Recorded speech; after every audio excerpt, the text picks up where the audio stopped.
to a stream. We had some technical difficulties, but we're here now. How's it going? It's been a while since we've done a stream.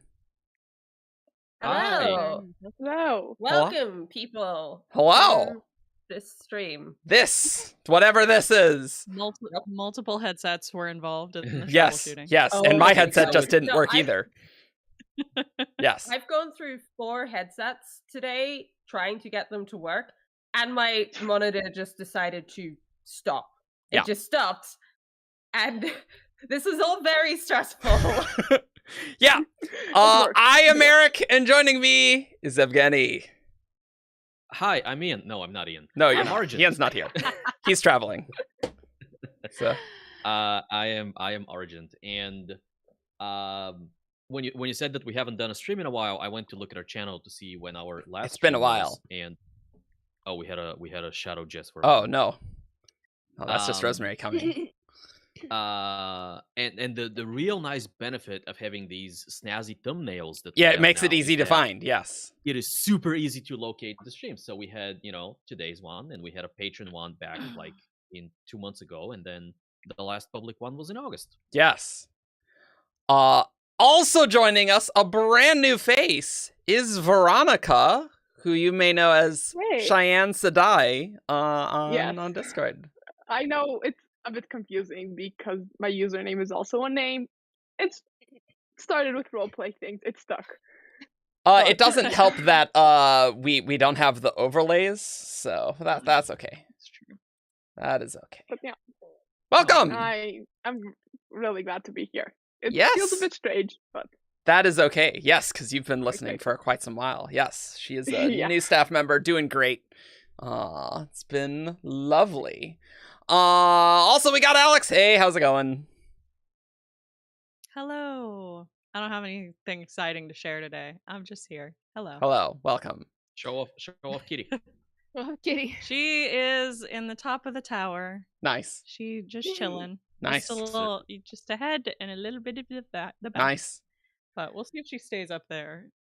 I will say, okay, so I do have a new job, and we have been doing more video calls than my old job. My old job didn't do video calls. And Dalish has this, like, preternatural ability to tell when my video camera's on. And she's like, oh, it's cuddle time now.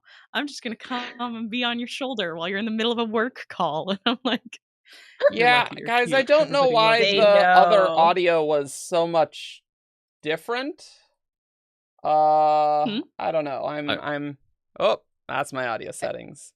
No, there was Apparently, just Eric. something wrong where you guys were all coming in significantly softer for like no reason whatsoever. So that's lovely. Oh, strange. We love audio problems. Yeah. I was having technical difficulties too. So I adjusted it, Yay. I think. Sorry Fingers about that. crossed. Also joining us is Shannon. Hi. You'll know me as Gray or occasionally Gray Watch, depending on where you find me. Yeah. And we also got Rosemary. Hey, what's up? Hi. I almost forgot about this, and then Oh. Discord reminded me. Oh, well, good. you almost Yay, Lost me reminder. to a walk, but caught Yeah. it just in time. Wow. I have a new friend. Woo! I did not make this new What? friend. This was actually a gift Oh. from someone who showed up to Aw. play Katana baseball this year, and she's like, "Here, I made this for you." I'm like, "Oh, it's my very own tiny octopus." And this is even funnier because with some of the other writers that I have like co-working Zooms with and things, and jumping in on Twitch sprints, one of the folks there has a tea turtle octopus, one of the little reversible ones, and she calls him her Oh. Octomuse. And I then love someone those. else got an Octomuse, and now I have my own mini Oh my Octomuse. goodness. Aw. Very cute. Well, Eric and I have So one of cute. those, but it's not crocheted. It's just sewn. But Jess did make this. Oh yeah, I did. Yeah, I So did. adorable. I've been making that for months. I was so glad to be finished. Yeah. And also joining us is my lovely wife Jess. Hey, how's it going? Hello, I am still stressed from all my audio issues, but I'm getting there. I'm slowly getting there. I do have show and tell, which I forgot to pick up. It's Ooh. over on the bench, but I will just describe it instead because Okay. I think that will do. For all of you who have been following along with this saga of the Brownies, it has taken a yes. while. Yes. But Eric has finally Yes. fulfilled his promise of making me brownies, and they're delicious, and I'm eating That's way true. too many of them. That's true. Maybe a YouTube comment inspired me to do it yesterday, but honestly, I did notice that. Honestly, this probably was the first weekend where I actually had some free time to actually do that, and that's not an exaggeration. I don't think. I was like, no, you know what? I do actually have time. Yeah, It's almost like teachers have a lot going on during semester. You know, maybe I shouldn't do permanent overtime all the time. Who would have thought that I'm a little busy? And personally, I am just stressed that the desktop audio is just totally different, even though this is what I've been using for like literally over a year. Haven't adjusted the settings. Why is it different, OBS? I don't even know. I'm grumpy. I got a question. Did Argent get introduced? Yes, he did. Of course. Yeah. Argent was perfect. Yeah, I went. Okay, Yeah, cool. yeah. He's at the It beginning was of so the long alphabet. ago, my brain automatically just. Yeah. So there was a question in chat as to how many of us are going to the Mini-Con. None of us that are currently present are at the Mini-Con. But we will be at the Mini-Con. We have a banner and everything. 17 Shard will be there. We 17 Shard. We have Yes. a booth. collectively. Basically, all the local Utahns are there, and none of us traveled. Yeah, no. No, that's Yeah. what they're called, Utahns. That's yeah. the word. It took a second to parse. Yeah. So Also, a shout out and thank you to Mish, who did actually organize the booth. And, yes, getting Yeah. everything yes. printed and working with people to get Yes. the stickers and the Oh, pins yes. and all of those. I delegated. I together. didn't have to do it. It was great. Highly recommend. Misha's first Rainbow Rose. Yes, for she's those the who founder. have She's not the met founder, her. not me. Not actually me. And y'all who are watching this going like, well, I never see her. You will soon. She's on the old. She's she's on also the on the very old old, Shardcast. the ye old Shardcasts. Yeah. From before old Springer times, I remember listening to those. Yeah. I went all the way back. The really old ones. So, but considering I got COVID at JordanCon, the earlier COVID restrictions or lack thereof meant that I did not feel comfortable going. And so most of us didn't go. Although they now are requiring masks. It would have just been good to say that in July. But, hey, whatever. That's all I'll say on it.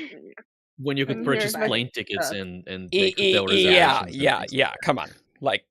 That's... Timing was also International a travel is little- hard enough.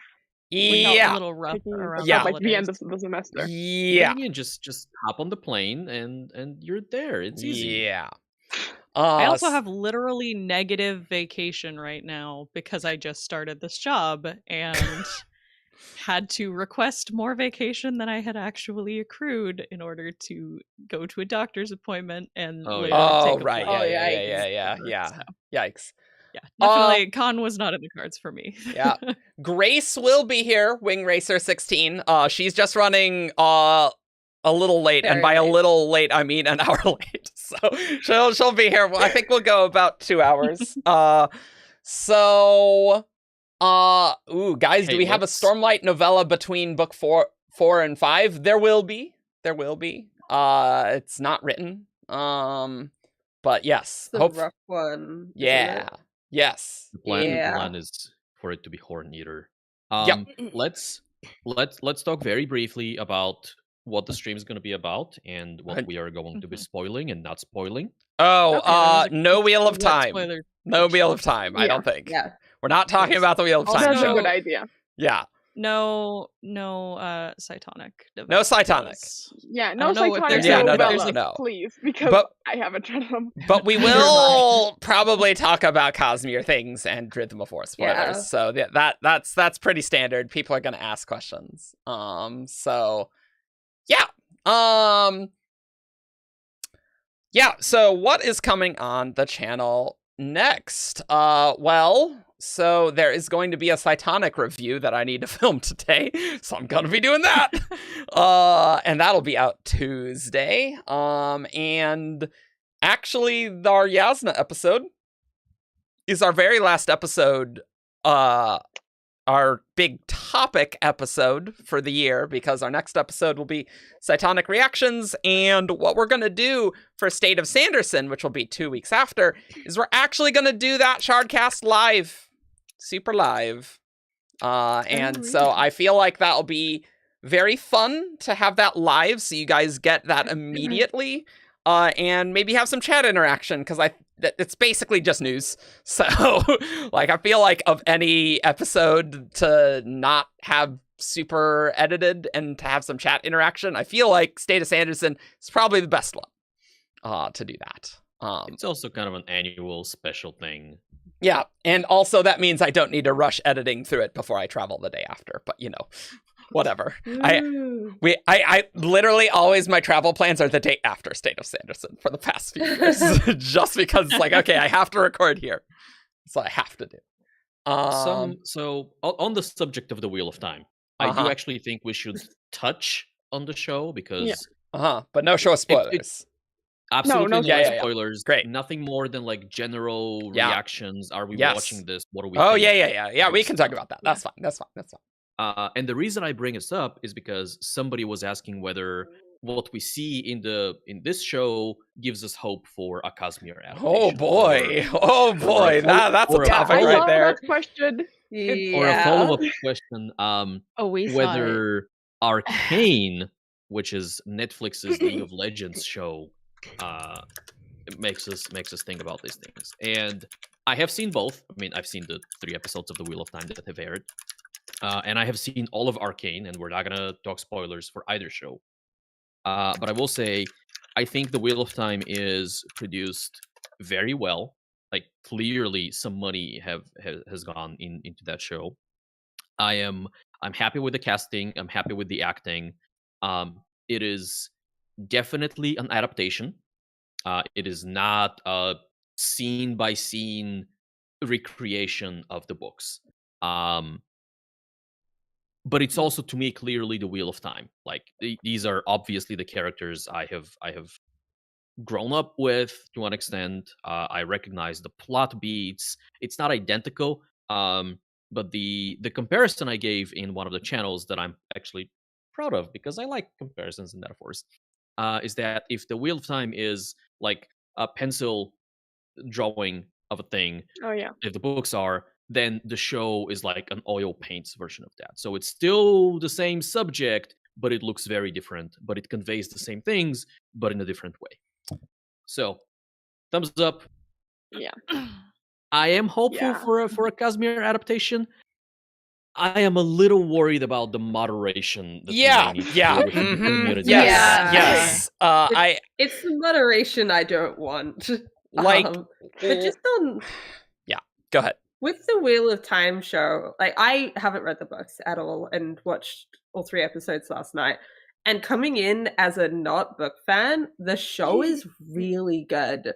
Like, it's engaging. I want to keep watching. Like, I was planning on watching 1 episode last night and watched all 3 Yeah, we watched all 3. Yeah. Like, I really like the characters. I want to know what's going to happen with the plot. The world building and, like, the shots of the world are beautiful. It's really and the good. show is incredibly aesthetically appealing. So just from a non-book fan, or not non-book fan, but someone who hasn't read the books, the show is very good. And, like, there was one thing I was confused about, which ended up being a longer conversation than it really needed to be in the Discord chat last night. But besides that, it works really well to a broader audience who don't need to know the source material, at least so far. Yeah, and yeah, like I am under no illusions that adaptations have to adapt things. I'm kind of think that we should do like an episode, like maybe early in the new year, just talking about our thoughts on adaptations. But look, it's gonna be different. It is fine if minor details are different. Like if you go to Brandon's, like Brandon was talking about changes he would make to the Mistborn screenplay, and like yeah, there are going to be differences, and that is okay. I don't care what color Atium the metal is. That does not matter. It literally doesn't matter. Unless it's green, then that's not acceptable. Maybe that's not acceptable. Like it just those minor details don't matter. It's going to be different. That's okay. It is not going to be 1-to-1 from the book. Which is actually very interesting because I know, Jess, you just reread Final Empire, and yeah, the pacing is slow in that. Like, oh man, I forgot what the pacing was in the Final Empire. It's a slow book. It's not bad, but it does feel like you're taking slow, thunderous steps forward for almost the entire book, and then the Sanderson hits, and you're like, okay, now we're running down a hill, and this is very different. But like, it wasn't bad in any way. I just didn't remember that part of the book. Yeah, that tends to happen. Yeah. So like, things are going to be condensed. These books are like many hours an audiobook. It is not going to be the audiobook. That's fine. Like if it captures the spirit, and if like a Mistborn adaptation is like the Mistborn fights were cool and it evoked the right feelings, I think it's good. You know, that's all I really need, and I have accepted it's going to be like. Yeah, as this is what my work meetings are like. Gian? Honestly, I've really enjoyed the show. It's clear that the people working on the show love what they're doing, and that they also understand that changes need to be made. Brandon, back at JordanCon, someone asked him about the changes, and he said it's like a new turning of the wheel, which is, in my mind, the perfect way of describing this, because it's not going to be exactly scene for scene like the book was, where that's what Winter Dragon was, and nobody liked that. If you don't know what it is, look it up. Don't look it up. Actually, no. Look up the Dusty Wheel Cut. It's much better. But like, Rafe clearly wants the heart and the spine of the Wheel of Time to be there in the show, and it is. It gives me that same sense of wonder that the books did. The casting is absolutely fantastic. It makes me want to read it. Which, like, honestly, Yeah. I was like, like the Wheel of Time fandom has a certain reputation that doesn't reflect on the books very well, just saying. And so I wasn't particularly thrilled, but I'm like, oh no, this is good. I like it. I see the appeal. Yeah. What I want from this show is for it to be good enough to make me want to read the books. And currently I do. Like, from the first 3 episodes, I'm like, man, I should go read Wheel of Time. I mean, I've gone through the first 3 books, and so far, I don't want to go back and read, because, I mean, some of the changes I'm liking, like Matt, for instance, drives me crazy in the books. I do not like him at all, and the TV show is making him a much more sympathetic character. Yeah, you only got through the first 3 books. Maybe it's truly amazing. Don't jive with Robert Jordan's writing style. It was really hard for me to plow through them, and I'm like, I don't care enough to keep going. Look, Rosemary, you've only read 2,000 pages. The first 3 books of Wheel of Time are the prologue of the series. Really, you have to wait till book 14 for it to get good. No, it's really like the first 3 books. They're really like book 1 of, you know. Yeah, so once you get to book 11, then it's okay. I mean, I hate these arguments so much. But no, it's one of those things where I have so much else on my reading list that it just wasn't. I can't keep carving I out the own pie. all the Wheel of Time books. I have yeah, not so do I. opened them. Do you It have helps mass when you own market? them. Are they mass markets? All except the last 3, the Brandon Sanderson shoot. ones. Okay. Because I need the last 3 mass market books. So if you weren't going to read them, Oh. I was like, maybe I'll take them off your hands. But you don't No. have the ones I'm looking for. No, so. no, I don't. Because I It bought has those I new. market had all of them, editions. but I'm missing some The random ones with ones. the ebook covers are really pretty. Yeah. Yeah, I Mm. just want the covers that are pretty. That Yeah. those are the ones that I want. Yeah. Yeah, the ebook I covers. see pretty, they are I buy. fantastic. That's the way I work. That's also how you Yeah. buy wine, They- actually. No, I buy wine by cool bottle, cheap price. It needs to have both those things. That's true. Yes. Preferably the cheapest. Yes, the Um, cheapest wine with the coolest bottle. So I will say, I have read all of the Wheel of Time books, but not since high school, not which know was that. a while ago for me. Yes, I actually Wheel of Time got me into Brandon. I was a Wheel of Time fan first, who was like, "Who's this poser who thinks he can finish this series? I'm gonna Same. pick up one of his books." And then I read Mistborn and never went back. So I have not seen the show yet, though. But I am excited to watch it. I'm waiting until I'm going home to my parents' house soon, and they have Prime, and I do not. Ah. So Yes. I am trying to avoid purchasing Amazon Prime before I absolutely have to. On the other question, though, just get your parents' password like me. it's technically not their password. They're bumming off of somebody else's. Oh, even worse. Oh, so okay, that's Because I alright. think it's Oh, my yeah. aunt's password. Yeah, so they Uh-huh. don't actually know what it is. She just like logged in on their smart TV. Yeah, that and makes They've sense. kept it anyway. But I have seen Arcane, at least the first 6 episodes. I haven't seen the latest batch, and it really is very good. I would love to see. I mean, people have talked about how animation would work really well for, especially like Stormlight, which is just so unique in a lot of its visuals. And I really think I'm glad to see that Arcane is doing so well as like an adult animated fantasy. I hope that kind of continues. I will say, unlike you guys who are wanting to read the books for Wheel of Time after seeing the show, I have no intention of playing League of Legends after watching Arcane. Oh, yeah. Well, I mean, Yeah. League of Legends is a toxic place, and yeah.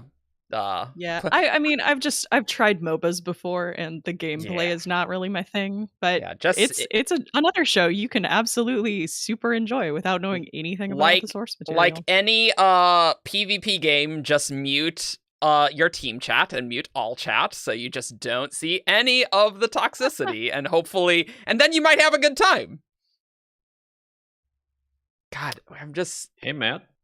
the frame rate is so You laggy. look like on my you're end. clicking Oh, on hey, things Matt. and setting things up. Nice to meet you, but I have to jump off for a moment. Okay. I gotta go have lunch, but I'll be back. Yeah. Okay. Okay. Sounds good. Yeah. Yeah. But Also, like, it's fun. Typing's not happening properly right now. Yep. It's very fun.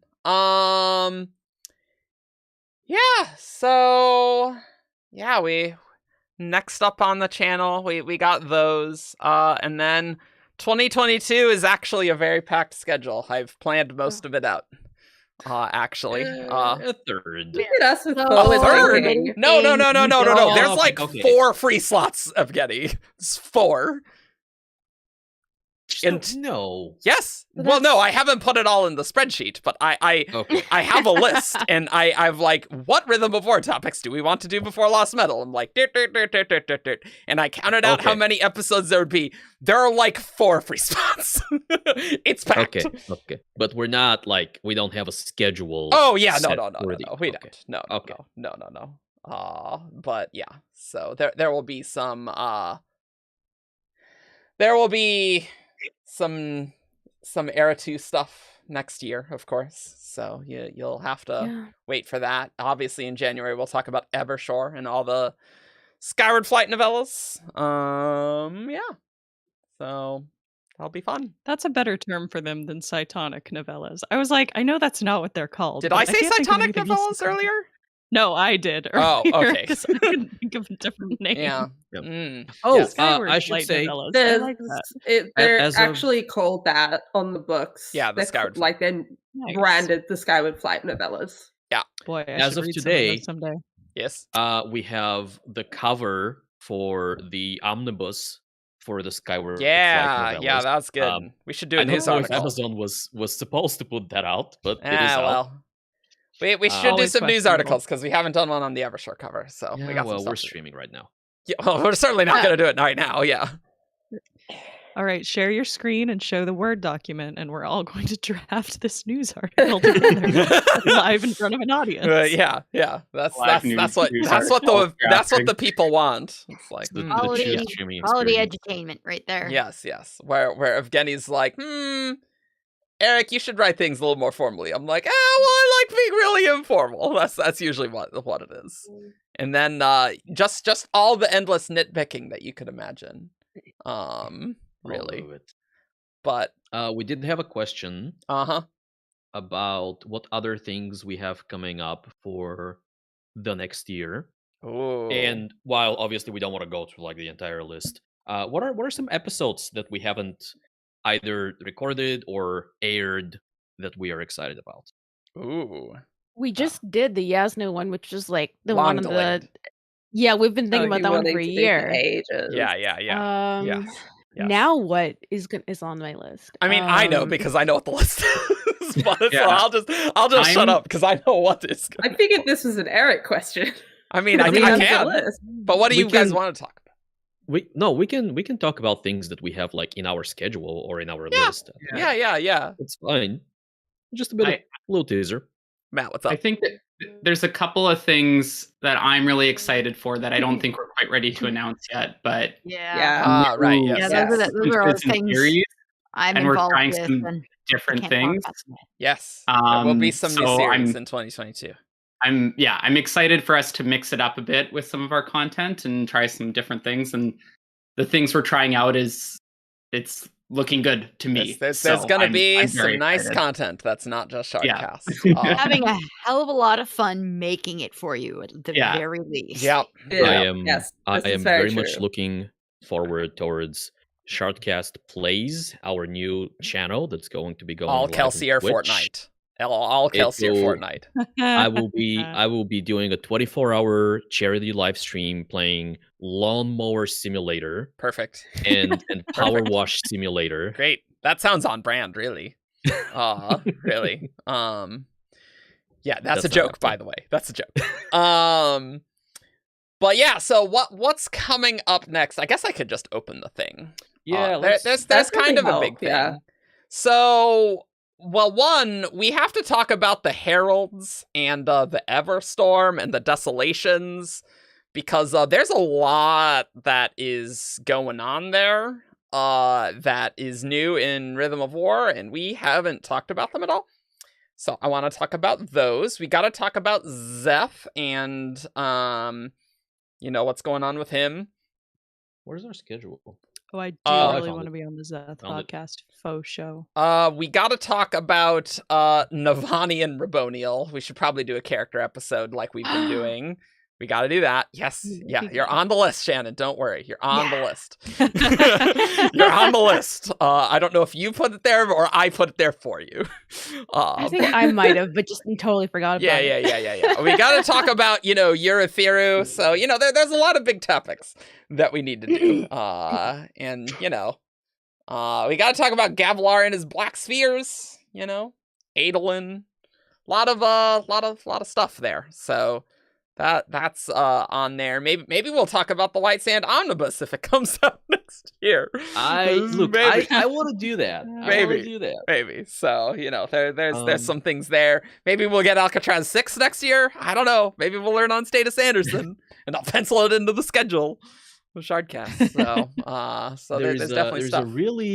There's a really like weird, obscure episode that I want to do that I don't know if we're gonna like actually have enough content for, or maybe we're gonna need to slot into something else. Which But one's I want this? to talk about like memories. Oh, as- that one that I've rated much lower on this list? Yeah, the thing that on the one. bottom. Yeah, right. Yeah. Um, I do want to talk about like how magic interacts with memories and how memories interact with magic, right? Because we have the ending of Rhythm of War, we have Vasher's memory thing, we have the heralds and the cognitive shadows. So I don't know if that's gonna be enough for a full episode, or if I'm gonna need to find another thing to bundle it with. But I think that's gonna be interesting. Okay. I know this is the most exciting content of me scrolling through this and deleting things that we've already done.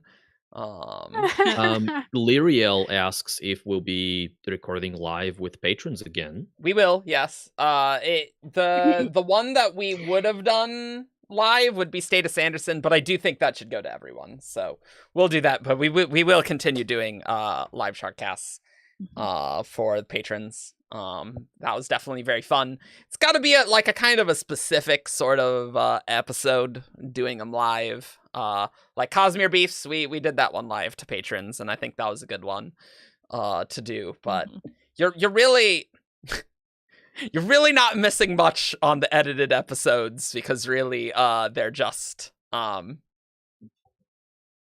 there's just all these blank exactly pauses. What happened there, like yeah. and the pauses. I do it a lot. Yeah, I do these pauses all the time, and so we just cut those. We cut people talking over each other, like is happening right now. So great.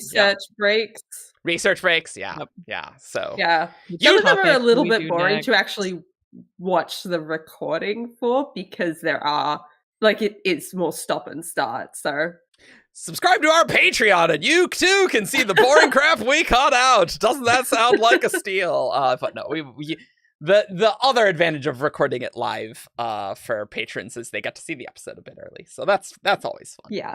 But we have some Era 2 episodes coming up as well. As somebody said in chat, having fun chatting with the other patrons while a Shardcast is happening. Yeah. That was fun. So yeah, so that's what's coming up next. So basically we don't have very many slots until November, which presumably is when Lost Metal will come out. So, and then I imagine we'll have plenty of things to talk about with Lost Metal, because in new Lost Metal, no, they lost the metal, Eric. It is lost. It's been lost for a long time. Nothing to talk about.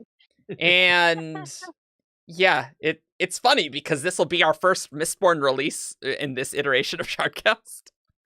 That's true. Isn't that true? Because Vance came out in 2016? Yeah. And we sort of had like the ye old Shardcast didn't work out super great, but 6 years in between. Yeah, just a light 6 years. So I think it's the longest. Been that long. Because normally he writes series kind of together. So I think that's the longest break he's ever had between 2 books in the same sequence. This just reminds me of the meme where someone's playing with a baby in the pool, and the other one is like drowning in the pool, and then below there's a skeleton. And so like I believe there was a meme of like Brandon, and like the first baby was like, Stormlight, Lost Metal is like in the pool, and then Rhythmatist is the skeleton. I've seen that meme. That's good. That's cool. I'm looking at Angela. So we already have a Wax and Wane 4 predictions episode recorded. Yes, we do. It's not going to come out till closer to the book, but we had to get it in before the beta readers' brains got... According to this, it's not coming out before April. It can occur no earlier than April. So, but we have it. So we already got that. And it's crazy to me because like this gap is actually bigger than the gap between Era 1 and Era 2. That is funny. Yeah. Like, wow. Hero of Ages, right? and Alloy of Law were like only like 3 years apart or something. 3 years, This is twice as long. So you have to keep in mind. I was gonna say, this is one of those things that like all of Mistborn was released when I came into the fandom, and so therefore it feels like it has been here since time immemorial. Exactly. Have a release date because it was already out when I got here. Yeah, exactly. And you just got to plow through. Yeah, exactly. Yeah, exactly. So it is important to note that the first 3 books of Era 2 only took 5 years, right? So they were coming out like year and a half, 2 years apart. Even though I think that's a generous, yes, it averages to that. Sure. Average. Sometimes there was a long gap between 1 and 2. Sometimes it's 3 months. And then 2 and 3 were like boom, boom, boom. And then the 6 years. I'm perfect. Still salty about that release. That was we didn't Pretty sure that was so good, and they kind of didn't let it have its time in the spotlight, unfortunately. Yes. There will be more Ship It or Rip It episodes. I should probably pencil in like a fun episode in 2022. Because again, like literally almost like everything is penciled in at this stage. So yes, we should have a Who's That Cosmere character or a Ship It or Rip It. They're fun. There'll be WoB episodes because presumably from whatever release thing there'll be WoBs, and that, and there will be a spoiler stream at the end of the year because they are like, oh, Christmas and June, so I expect there will be a spoiler stream around New Year's, and so you expect to see that in January because those spoiler streams are real good. Yeah, I expect we're gonna get some stuff out of just like the Mini-Con because there's I think an hour of a spoiler event, panel. Yes. There. I don't know whether that's going to be recorded either like officially by Dragonsteel or unofficially by fans or at all. Yeah. But hopefully we get something out of that. Yeah. Yep. Indeed. So we won't get those to do those until the new year, but that's okay. We're doing good.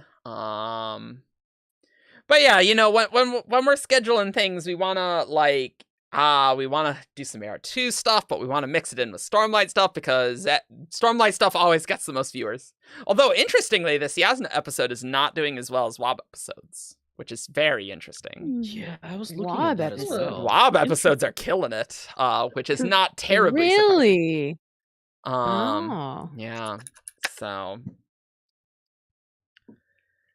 Yeah, none of us on screen are going to the Mini-Con, but some of the local Utahns will be there. Yeah, WoB episodes are good. I like doing WoB episodes because we don't really need to do much prep. We're just like, we're coming into the WoBs fresh. We're not planning anything. Let's go. We do gotta do a ton of editing. You do need to do a ton of editing. It's all in the back. We're the worst on the editing side. All the work is backloaded. Yes. I hope you guys have been enjoying me putting quotes on screen because that is a pain and really slows things down in editing. I think it looks awesome. Oh, I do think it's turned out really good. Why did my Rip. Okay, sorry, I leant on my trackpad and apparently it was like right on the button for the camera, and it turned it off. Yep. But yeah, so it's fun. I'm very positive about 2022. I do want to like actually do solo videos. But yeah, that I've been really busy, so I haven't done any. And then it's like, oh, it's been a year since Rhythm of War, and I haven't done anything since the top 10 Rhythm of War things. It's like, ooh. What about that Intent and Command video, Eric? Oh God, the thing with that is I had it all. How it works. See. Here's the thing, everyone. I had a great script, and then the actual version of Dawn Shard came out, and then ruined everything. And so, yeah, now I don't know what's happening anymore. What if we make it a duo video where we're having a conversation about how confused we are about everything? Yeah. Yeah. But cut it into like a Daniel Green skit, but instead of 2 Daniel Greens, it's like 2 different people. Oh yeah. I'm great at being confused about Romatics, so I can definitely be confused about Romatics for a video. You guys follow the video to Alex? Yeah, right. Have you guys seen Avalon Penrose? She's the voice of Meg from Hades. And she does a description of what's happening with the stock market from back when that whole Reddit stock market thing does. And she does it like, I know stocks, so let me tell you, like, I own stocks, let me tell you about the stock market. And she slowly like devolves. She's like, there's hedges, and like she like the explanation just falls apart more and more and more. Like it's amazing. Yes. Avalon Penrose, watch it. But we doing something like that with some of our cast who aren't as into Realmatics, trying to explain Realmatics. To be fair, that would actually be very entertaining. It's like, all right, who doesn't remember anything about Realmatics? Here, I'm gonna link her video in the chat because everyone can watch it. Great. Who has strong opinions about how it works, but doesn't understand it at all? No. Okay, Vamsy in chat has the 9,000 IQ idea. Oh no! So we all, this has nothing to do with their suggestion, by the way. Okay. We all record a solo video on Intent and Command. Okay. And then we do a series of episodes where the rest of the cast critiques each individual solo. Oh, so it's like those things where like someone does an unboxing but it reacts to the unboxing, but then the first person reacts to the reacts? No, I love those only videos. one level. So like I record the video and then Yo roast my video, and then Eric records a video and we roast Eric's video, or react to the roast really. And so I like this idea. This is really fun. This is good. This sounds really funny. There I is feel like someone did Gray and I get tagged in a like you should do the Guess the Sanderson challenge. Oh I yeah, think yeah, we yeah. Oh, yeah. yes. We do probably need to do some of those. Yeah. We could try that at some point. Look, I've been so lots of enjoying having October and November where we don't do something 17 Shard related every frickin' weekend, like recording something, that I've just been like, we're not doing projects right now. No new projects. We got the new logos, so we have new logos and stuff. It was good. We are late tired. Some of us we're will have more than Podcasters. others because I have so much stuff on my plate You do. outside the shard right now. You do. The, And you the don't other even work staff full know what I'm time. talking about. Yep. I'm an idiot. There but that's was okay. there was a very interesting thing in chat that was asking as mega fans of Sanderson, are there books of his that you actively dislike? Ooh. okay. Matros, I want to get to your question next because I like it. Okay.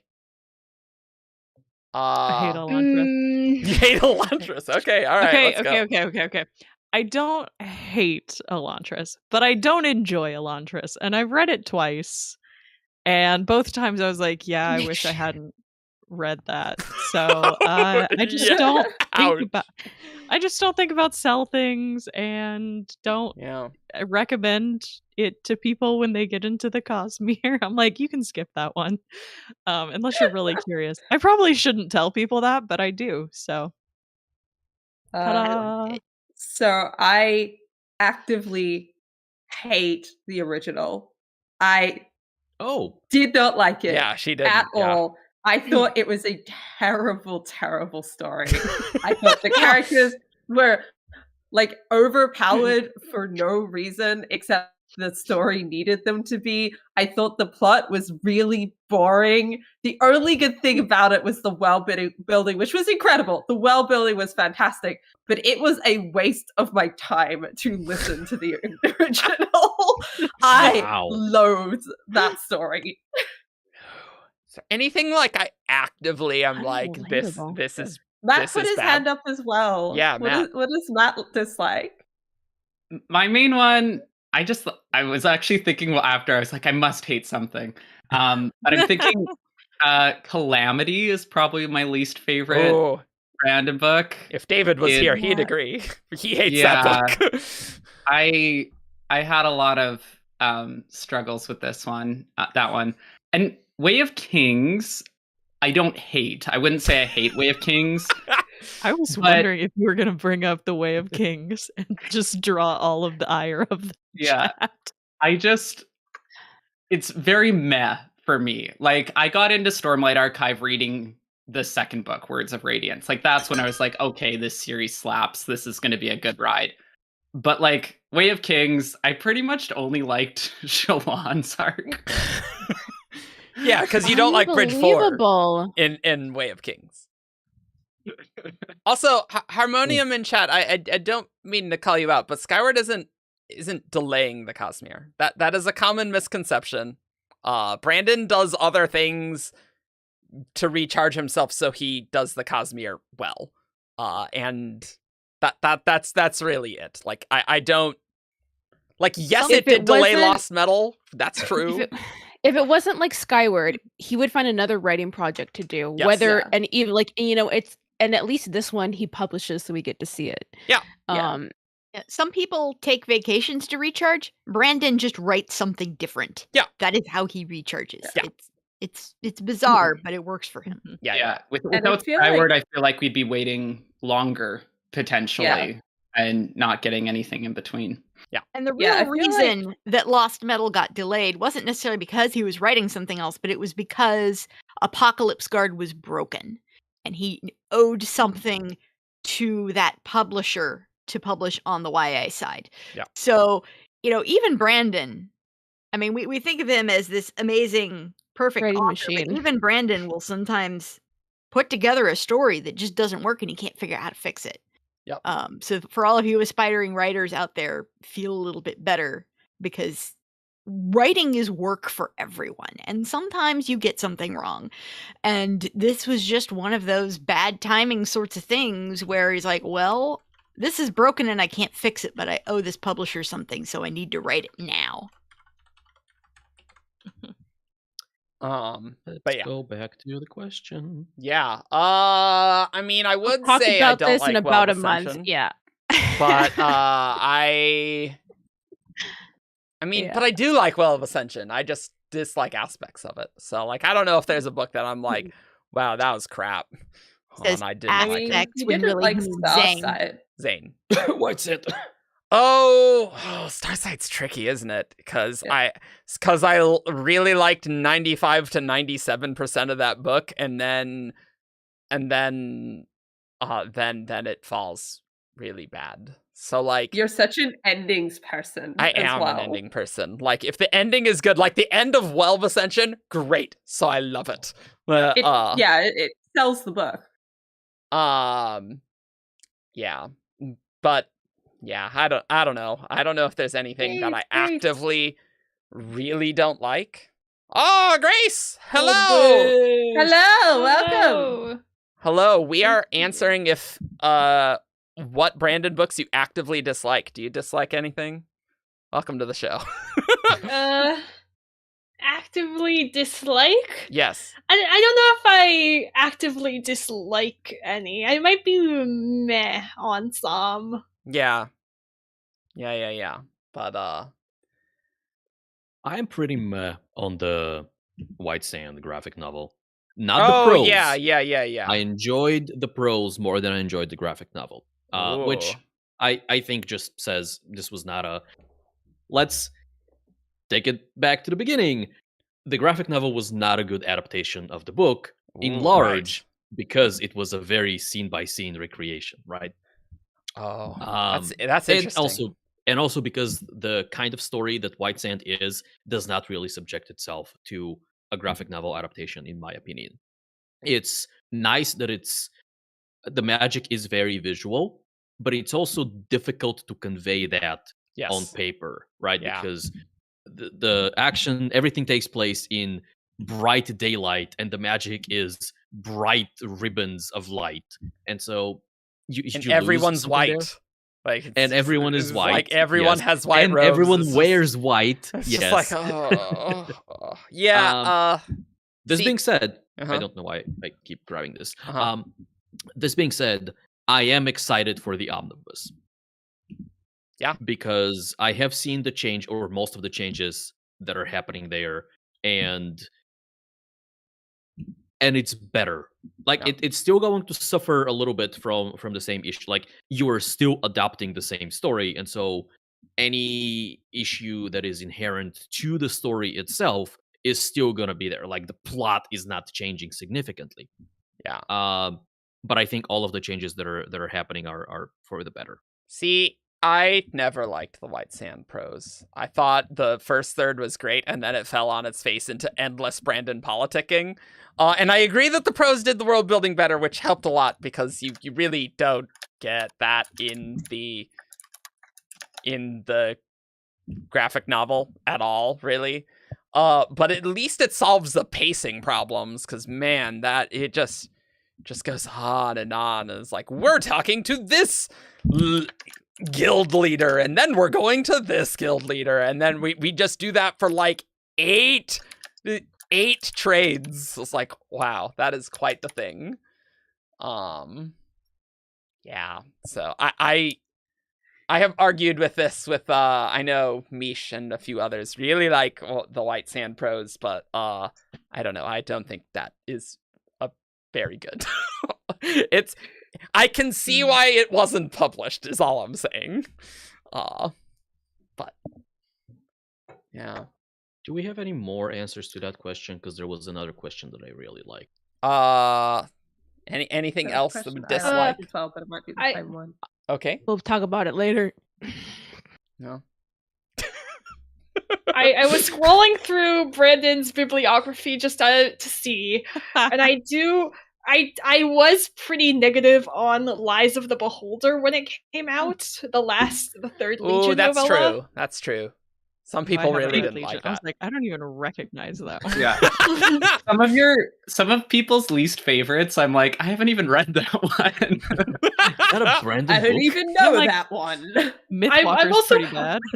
I'm also avoiding Dreamer because from the description, I'm like, I'm not gonna like that one. Dreamer's like, okay, it's not 5 pages, but it feels like 5 pages. It's Like very 30, short. 20. Yeah. It's very short. I know Ian hates Snapshot, so I'll just put that out there that he actively hates Snapshot. I haven't read Snapshot. Yeah. Yeah, me either. Okay, let me feel this then, because I like it. Do we have any interesting insight into the size, growth, nature of the fandom? Any trends, changes that we've noticed over the years of our participation in this? Oh, huh. Great. I've brought this up a few times, but I really actually do want us to do an episode on like Cosmere fandom history. Yeah, and, that'd like, be good. Get perspectives from people who have like been here from the very start, people who came in like early days, to like maybe even get perspectives from people who have come in later. Yeah, the fandom has changed a lot. I made a comment earlier in the chat about how like I have a ton of love for the original Way of Kings. Not Prime, like the original published Way of Kings. Just because it was one of my favorite times in the fandom, and it's when I met a lot of my friends and did a lot of my creative projects surrounding the Cosmere, because I was just so in love with, we only had one book, but it had so much potential, and like, where's the series gonna go? Who are these characters gonna be? And like, okay, I'm putting it on the list, Feather. Cool time. That's what I'm doing. Yay, let's do it. We'll do it in 2023. Kind of it would be cool to have kind of a like Maiden Mother Crone panel where we have like staff member who's really new, staff member who's been around medium time, and then where's Veronica? Let's go. Ancient ones. I wanted to hear like, what was the Cosmere fandom like in the Time Wasters Guide era? Like man, I can talk about that. Yeah. Well, Alex, what you were saying about the Way of Kings was how I feel about pre-Hero of Ages release. Like, very similar, because we were just like, the theories that were coming out were so wild because we knew nothing about like the shards. Nothing. We didn't know what shards were, and then we were like, ruin and preservation are capitalized in that one chapter. That's weird. No, do you remember me calling ruin the ruin entity? And Peter's like, it's just ruin. Peter just like, it just, you don't need to praise that. This does remind me that we talked about some of this stuff in our anniversary stream. That'd be great if I remember what we talked about in that in any way. It was either the anniversary stream, I think it was the anniversary stream, or it was the kind of a bad old like making fun of our old theories. Oh, that was a great episode. Go listen to that episode. So if you are itching for like ancient fandom lore, there's some there, and we touch on. We'll talk about Reen's obsidian there. It's always a good time. Did you forget Reen had an obsidian? Yes, because it didn't matter, but before Hero of Ages. It might have. It might have. So I feel like at the point in fandom history we are right now, there have been, I want to say, like 4 eras. Right? So we have the Brandon, the early days before Brandon was announced to be the successor of Robert Jordan. And that was its own population and its own culture. And then we had kind of an influx of people who came from the Wheel of Time, myself included. And that lasted for a few years. And then we had kind of the golden age of WOBs, as I think of it, which was around the time of Words of Radiance, where Brandon was doing a ton of touring, a ton of events, online activity, WOBs out of the wazoo. That was insane, especially when we didn't have Arcanum and there was just Google Docs strewn everywhere. Oh man, that was rough. And I think that lasted until about Oathbringer-ish. And we have what I consider to be the modern era, or the current era at least, in which Brandon has kind of had to pull away a little bit because he's gotten so big. And we're also dealing with the fact that the fandom has gotten so big, and we're getting like people that are, I don't want to say not fans, but people who are not an active like participants of the fandom, but they're still readers of the books or consumers of the books, right? And so you have people who have been like in online communities for a decade, interacting with people who Okay.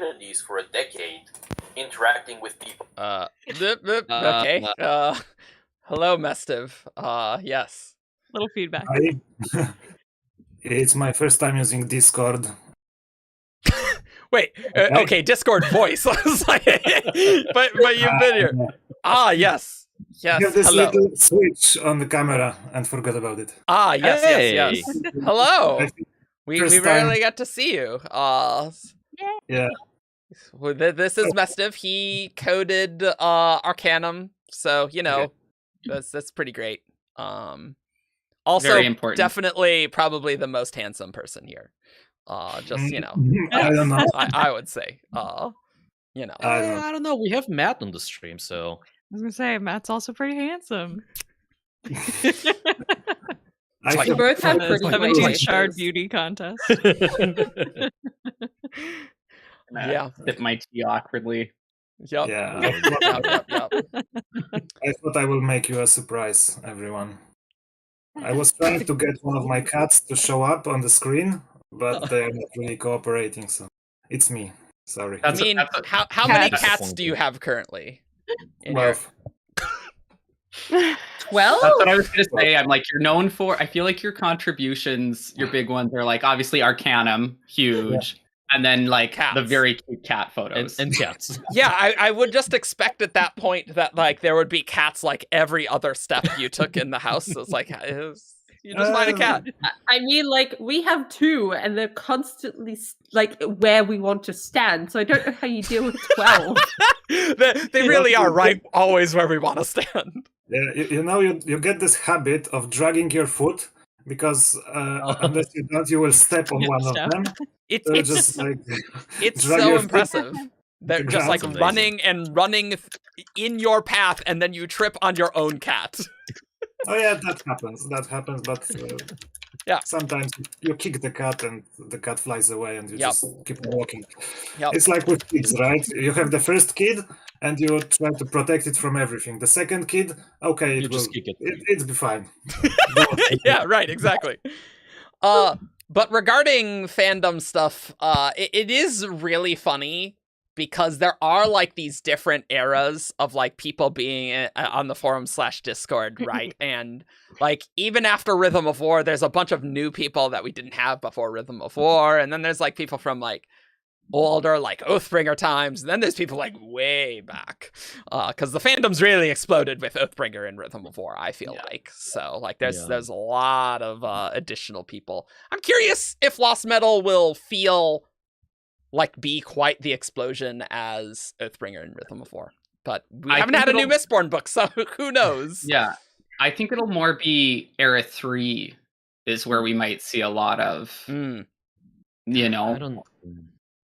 Any adaptation would also definitely signal a big change in the fandom. Yes, big change. I don't know how much of an influx it was, but I know I joined basically right before the period of like Elantris 10th anniversary, Shadows begins, Secret History, like all right in a row. Great time to join the fandom. Oh so yeah, that was a good time. Yeah, that's a good time. And if you're a Skyward fan, this is a fantastic time to be a Skyward fan with the novellas, Cytonic, and then another novella. Like, man, this is... You rarely get that kind of content from authors that like feels episodic, but you aren't waiting 6 months for each one. It's very nice. Nancy hanging around on the Discord has been kind of amazing too, because I've never seen any writer like interact that much with the fandom right off the bat, and I know a lot of that is her trying to build and establish her own career, but she's been wonderful, especially in the writing channel. She's been really, really helpful and is always willing to answer people's questions and give them advice on writing. She's amazing. Yep. Yeah. That kind of reminds me of Time Waster's Guide, because Brandon wasn't the only author on Time Waster's Guide. There was like that's true. There was like 7, and like some of them were more active than others. Dan was there. Dan was on. And there was a couple others, but what was cool is some of them, were more active and would interact, and it was kind of an interesting space. But the issue with Time Waster's Guide is that the Brandom fandom was so big, it kind of it was very unbalanced in a big way. Yeah. And it's kind of cool to think about that in eras of fandom as well, not just based on what books are out, but based on like where a lot of stuff is happening. Like there was Time Waster's Guide, and then 17th Shard got going. And a thing that I think really changed the fandom, for me at least, was when Discord got big. Oh my goodness, yes. Moving from forum conversations to Discord more primarily really changed things a lot. Oh my goodness, I rarely post on the forums anymore. And it is important to keep in mind that there was a period of time in which Brandon had a backlog of books to work through. And so the release cadence of things also changed like halfway through. And Wheel of Time, like the Wheel of Time, I don't want to call it a drought because the Wheel of Time books were exciting, but for those of us who hadn't read Wheel of Time yet, that also slowed, like, because before it was like Mistborn, like it was Warbreaker, lots of content, fairly quick together, like we're kind of used to. But the Wheel of Time gave time for a lot of people to catch up on Brandon's other books, and then start theorizing about what was to come next, because there was kind of that gap. I mean, the Wheel of Time has had a big impact on how Brandon has developed as a writer, because I think it was him finishing Wheel of Time that what gave him the skills and the confidence to finally start tackling Stormlight Archive. For sure, I don't think we would have the Stormlight that we have if Brandon hadn't done the work on Wheel of Time and really learned, like, this is how you juggle an epic fantasy that has a huge cast of characters in a massive world. I think like, it really not only really that, but like character voice and things like that. Just reading, I read Wheel of Time and Stormlight back to back because of my extended essay, and it's very clear just how much Brandon learned from the Wheel of Time. And like you can see those traces of Jordan in his writing for Stormlight, and also his Wheel of Time writing. And I think that it's definitely helped make the fandom into what it is today. Because absolutely. Brandon was able to write Stormlight. There is such a big Wheel of Time of the people who didn't read Wheel of Time, and well, that was a time where the books took long to come out because there's a Wheel of Time, and Brandon needed to do a lot of research, and I needed to pass through a lot of drafts. I mean, my memory of Light had 13 drafts? Yikes. My brother. They're saying hello to you. Hello. And like you can really tell just how much Brandon grew as a writer. Yeah. Then. When did you join us, Veronica? So I found Brandon and also the Wheel of Time in late 2019 because of Daniel Greed. How did I find Daniel Greed? I have no idea. I don't remember. You've gone through like 30,000 pages in 2 years. Yeah. I put them on my TBR and Uh-huh. I was like, it's going to be impossible to find them here. I'm going to have to wait. So I can order some from the US or like go there and find them and whatever. And then I found out that Warbreaker was available for free. And so I read that and like that kickstarted everything. And now you're here. The first food is free. Yep. December 2019, I just pure luck I found the first Wheel of Time book at my favorite bookstore. And yeah. Nice. Are we telling the stories of how we got into the fandom now? Someone asked earlier, that, and then it was way too active. And I was like, no, I can't deal with so many channels, and so I left for a while. And then when I got back onto like editing for the Coppermine and all that, I was like, okay, fine. Yes. I'll just mute channel, organize it a bit better so that I'm constantly looking at things, and it worked out. So if you like Dan, and I'm just reminded of Daniel Green's server. That is a channel list right there. Yeah, I couldn't. Yeah. It is stressful. Yeah. I wasn't planning on doing like intros just because I just wanted to hear from Veronica because we haven't heard from her in streams. Yeah, all good. I just wasn't sure. I already answered in the chat, so on the question there was a question. Someone did ask how all of us got into fandom, and I know for me, so I got a couple of friends here in real life, David and Kimberly, and they're Wheel of Time fans, but they also read and really loved the first Mistborn trilogy, and they talked about it. I'm like, oh, that sounds interesting, and so I wound up picking them up and reading them. I'm like, oh, these are all right. And then I'm like, and then I'm looking around one day. I'm like, oh, hey, he's written another Mistborn book, and I picked up Alloy of Law, and I know I've told this part of it before. And then my brain exploded, and suddenly my little it Konami coded me and turned the little switch in my brain from reader to writer, and suddenly I had all these ideas, and that is when I joined 17 Shard because I'm like, I need to talk to people about this. And these are also the same folks who got me going to JordanCon. So my presence in the fandom and my presence as a writer, you can really all trace back to those two friends. It's all their fault. Nice. And it's Brandon's fault for breaking my brain. Yep. Jess, go ahead. Oh, I was going to change the topic. Go change the topic. Lull, so. Yeah, go change the topic. That was a really interesting question before from I think I've lost it. I'm so sorry. I can't figure out where it is in the chat. Oh, no, found it. Igor Sudre wants to know about thoughts on Brandon co-authoring Cosmere novels.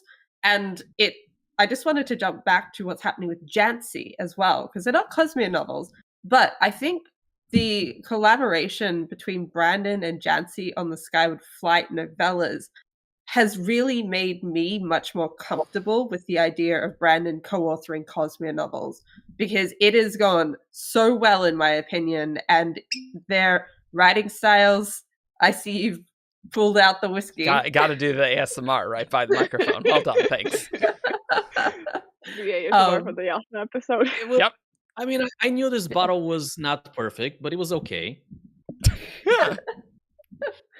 But yeah, their writing styles to me blended so well, and it really showed me that other people can write in Brandon's worlds and it still feel natural. And I think this was kind of a really good almost test run of how it would go before potentially doing Cosmere, because I think everyone's much more paranoid a little bit about Cosmere collaborations because it's that thing that everyone knows is Brandon's, and they don't want it to not be Brandon's anymore and to change and be different. But yeah, I liked the question, and then we brought up Jancy. I was like, oh, these go together really well.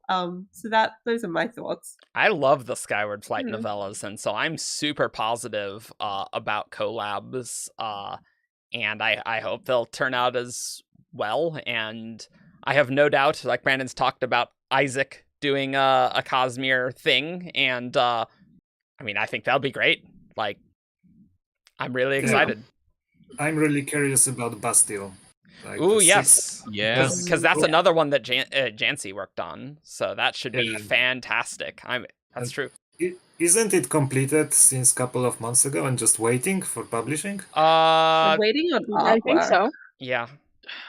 I thought it was done like last year, to be honest. Well, I think last year it was done, the text was done, and then they were waiting for art. Look, we gotta be getting some news at State of Sanderson about Alcatraz. Yeah, surely, probably. right? And like, then, come on. And then we can plan our Alcatraz episodes of Shardcast. Oh, great. Oh my god, we're getting State of read Sanderson Alcatraz, next month. Great. We'll get all of dozens of listeners. We got State of Sanderson last year. Dozens. We at least need to do a Bastille predictions episode. Oh yeah. We do. I need to read the rest of the Alcatraz series. I've read the first two, I want to say, and they are really good. I just haven't been able to get a hold of them. I haven't looked hard enough. I should probably get the updated Tor covers, because I still have the Scholastic covers, which are interesting, let's say. Mine are half and half. Well, so I have all of the old ones. I have all of the Scholastic ones. And then I bought 2 or 3 of the new ones, but not the rest. So this font, like, it's so yeah, the font is so big. You can crank through them really fast. They're a ton of fun. And we'll solidly get dozens of viewers on those Alcatraz episodes, because Alcatraz has been out a long time, and let me just tell you, there's not a lot of Alcatraz discussion on the forums. Never has been. And yeah.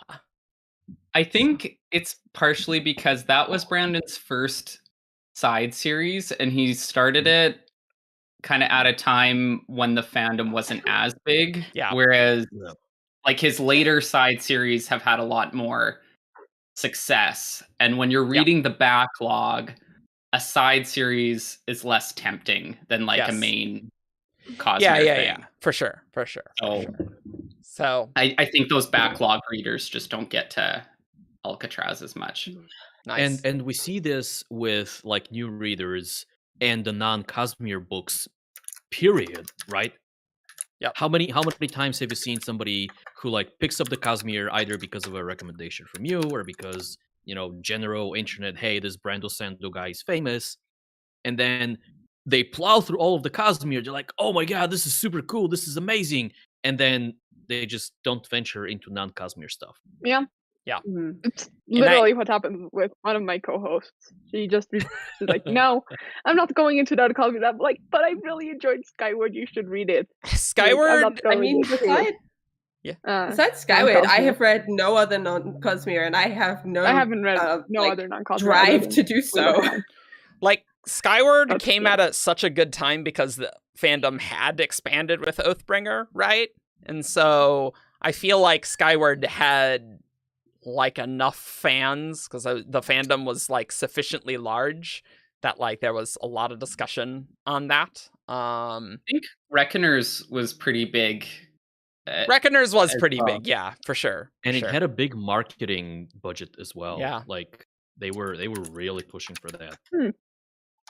Yeah, it's just really funny that Steelheart, when I'm talking about it and trying to explain it to people, like the closest go-to is The Boys, which is super not Brandon's style, but it's like, hey, let's I love that is the comparison. The other one is Amazon Prime's Invincible. It's an animated series, which I'm like, I feel like between The Boys and Invincible, I'm like, because The Reckoners was really TV friendly, and I could see that being a good like dipping the toe into an adaptation. But now it's like the market is saturated with these like dark evil superhero thing, and I'm just like, okay, that ship has sailed. We're not getting Oh well. Like Legion. Legion had I think Legion had like a bidding war on Legion, I think. To get that to get a TV show produced, and it was almost going to, but then didn't. Alcatraz almost was gonna become a movie, but then I think DreamWorks made The Croods instead. Oh yeah, Brandon has told that story on Intentionally Black. Yeah. But yeah, I also think about Mistborn Birthright. I'm still really sad that we never got Mistborn. Oh man, because that would have been early Final Empire story-wise. Remember when the URL from Mistborn Birthright was changed to a porn website? Yes, and the Coppermine. Yeah, the Coppermine still went to the original link, and when you let your domains expire, you just the bots they grab it, and it's like, are you looking for these instead? I'm like, no. But that was hilarious.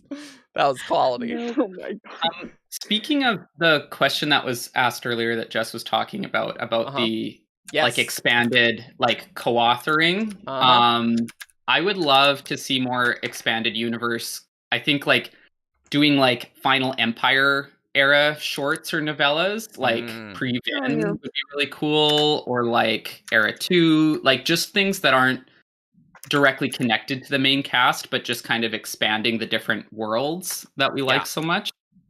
Would be super cool to see. And we don't want Brandon to spend too much time doing these because he has like 30 books in the hopper still or something like that. Yeah, just a few. But there's so much there to explore that if he's open to collaborating with other authors on them, it'd be really cool to see their take on these worlds and just expand the universe more.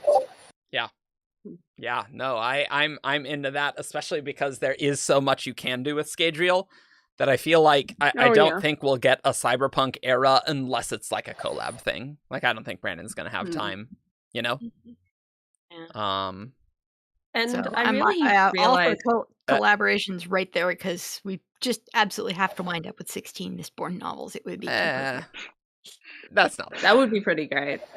The other thing I really noticed with Jancy doing the Skyward novellas, and I would hope this isn't a spoiler, but like there's romance in them, and Jancy is a romance writer and is a much better romance writer than Brandon is, and it really showed me how someone else can fill in Brandon's weak spots to really buff up a story and make it better. And like Brandon is good at a lot of things, but he is not good at everything, and having someone do collabs with him on Cosmere where it is I think he's talked about doing horror things before, but he also is a bit more held back on doing them because he's not used to them. Like having someone who is more into horror writing come in to help on that, I think would really flesh out Cosmere thing more than if Brandon just to do it himself. Dan Wells. Dan Wells. Chaz. Yep. The friends and everything. Jancy herself was talking about romance yesterday on the Discord. And she had some really great advice, because romance is hard to write. And I think that Jancy's advice, like for example, it's really I haven't been able to implement it or anything, but it really made some things like clearer for me as a writer. And I think whenever I get back to Jessica. She's been on a couple episodes of Writing Excuses talking about romance specifically, hasn't she? I don't. Okay. Yeah, I think so. No idea. And I think Brandon knows his weak points too, so I think he would know to like collaborate with people who cover those. Sorry, Art. Well, no, I wanted to let you finish. It's not just romance that she's talked about. There's one episode where she talked about, I believe, just like tools to help writers kind of keep track of where people are in a scene and in general, and that's where I learned that she and a friend of hers use Barbie dolls to like set up scenes. And so, in fact, if you go on Jancy's Instagram account, which I don't know off the top of my head, but I'm sure you can easily Google it. Her Instagram account has Barbie dolls dressed as Cosmere characters. Like she has Venli, she has Shallan, she has That's so Adlin. cool. I'm like literally Googling, well, not Googling it, but looking for her username right now. That's very good. Also, I like how Dalish is starting a trend of everybody wants to see the other cats now. Everyone getting their cats.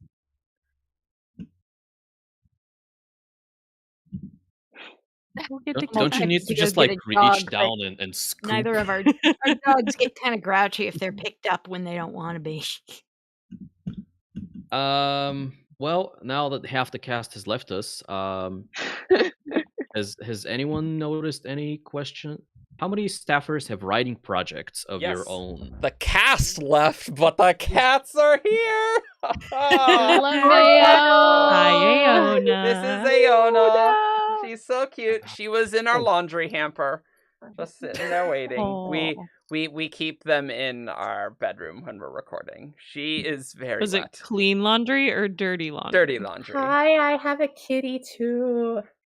Being very good and not squiggling. Aona He's also isn't. very heavy. Yeah, this guy's a big boy. Oh my god. I cursed it. I cursed it by saying something. Okay. There you go. Hello. We got kitty cats. Hey, it's kitty cat cast. Welcome to Shard Cats. Dalish is just on the desk. Welcome to Shard I can Cats. pick her back up again. Yeah, I'm no, sure Hey. she'll no go right cats down here. on the shoulder. And the dog This can guy come just in the gave house. me the Well, most she's salty gone look over. ever of why he's doing this to me. Over there. Yep. wanna be a I do shoulder think there will be Shard Cats eventually, like a Shard Cats. There you go. You be Yeah. a Shard Cats confirmed. Yes. I do Oh. like the writing projects question. Oh yeah. Oh yes, the one that I I just totally wanna- interrupted with the cats. I Yeah. want to quickly say I don't, but me and Feather have been writing roleplay since 2018, and we have hundreds of thousands of words. How does that make you feel, Feather? We had to split some of the Google documents that we keep these in because they literally don't load after you get over like 250 pages. Wow. Yes. Yeah, no, I've experienced that too. Yeah. Also with 1,000 tabs, We it have lots doesn't of go well lots either. of AUs. This is what happens when a beloved D&D game like goes on hiatus. Is we just have to keep going ourselves in a gajillion different universes. So. It's not like real Hello. writing, but it is actually writing. It's just It's writing. For Yeah. real writing. yeah, it's just like very self-indulgent, the kind of stuff where it'll never get published, and we're okay with that. But yeah, I mean, I do that as well, and like literally no one's ever allowed to look at it, but it's fun. Like I really enjoy doing that. And like mine's Alright. all just fan fiction that will never see the light of day by literally anybody No, else but me. It's still all But- practice. You're still honing your skills to the point where if you do want to write something for other people to read Yeah. someday, you're going to Yeah. be that much better at it already. Mhm. I know for I me think right for now, me- I am about 3.5 chapters off from finishing the defan fictioning rewrite of my first novel. Nice. Filing off those serial When I finish numbers. with it will no longer be Right. Mistborn. File off the serial Um, numbers. That's right. Which, honestly, when I'm already using my own characters, wasn't that difficult. All I Yeah. had to do was change the magic in the world, and I didn't have to worry about retooling anyone's personalities or changing them to make them unrecognizable. Now they're already my own. Like a lot of you know, I had my first short story published in the JordanCon Yes. anthology this year, and And it was I now have fantastic. 2 short stories that are going to get published next year. One in next year's JordanCon anthology, and one in a new inked publishing anthology that's just getting started. Nice. Congrats. Thank you. Yeah. Other exciting news is Jess is a YouTuber now. She makes books. Yeah, I book have videos. a YouTube channel, which I will put a link Yeah, I to need to in go subscribe the there. chat, and Yeah. you should totally come check me out. And I do have some Cosmere stuff on there. Yeah. I have Skyward recaps if you want to know what's happening coming up to the third novel coming out on Tuesday. And I do have a Cosmere reading order, and there will be more stuff in the future. And there's, of course, other things if you're interested in all that jazz. And you might be wondering why all these books are gone on my bookshelf, and that is because Jess made a Christmas tree of branded books. Oh my gosh. So I made a second one because I wanted to try and use all the Brandon books, and I made it way too big. So I have like a well of Brandon books. It's the well of Brandon books, It's nowhere near a tree. Yeah, and it's basically a fire pit. Part of me wants to build it up with other books, so I get like a full tree. And then part of me is like, this took so much time and effort to just move all these books. Do I really want to move more of them? But I do kind of really want to move more of them simply to take a picture and then pull it down. Yeah. Well, I got recording to do later today, so. Yeah. So talking about writing projects, aside from RPing with Gray, I used to have like an original novel that I was working on, and that has like completely fallen to the wayside. But I do write some fanfic. It's been a while since I wrote Cosmere fanfic, but the old stuff is out there if you go looking for it. These days I very occasionally dabble in like Destiny fic and maybe 14 fanfic. We'll see. That might be coming down. But writing was going good this year, but then I got busy. So I remember thinking that Relainerin was going to get me back into fanficking for the Cosmere because it was going to be a ship that I was going to have to convince people was real. And then Brandon did it for me, and I was like, oh, okay, I don't know what I think about it. It'll be canon. It'll be canon. Yeah, right, exactly. Canon, yeah. Oh yeah, I do write really sad and devastating Cosmere. I used to have the nickname the Cosmere Fandom Monster. Way back when. Haven't you heard of Matt's fic, or was it Matt or Ben's? Well, both of them have. That was Ben. That was Ben, and I read that, and I'm like, my god. Matt wrote fanfic of putting May Aladar in Oathbringer, and just what she's doing, right? Wasn't that what it was?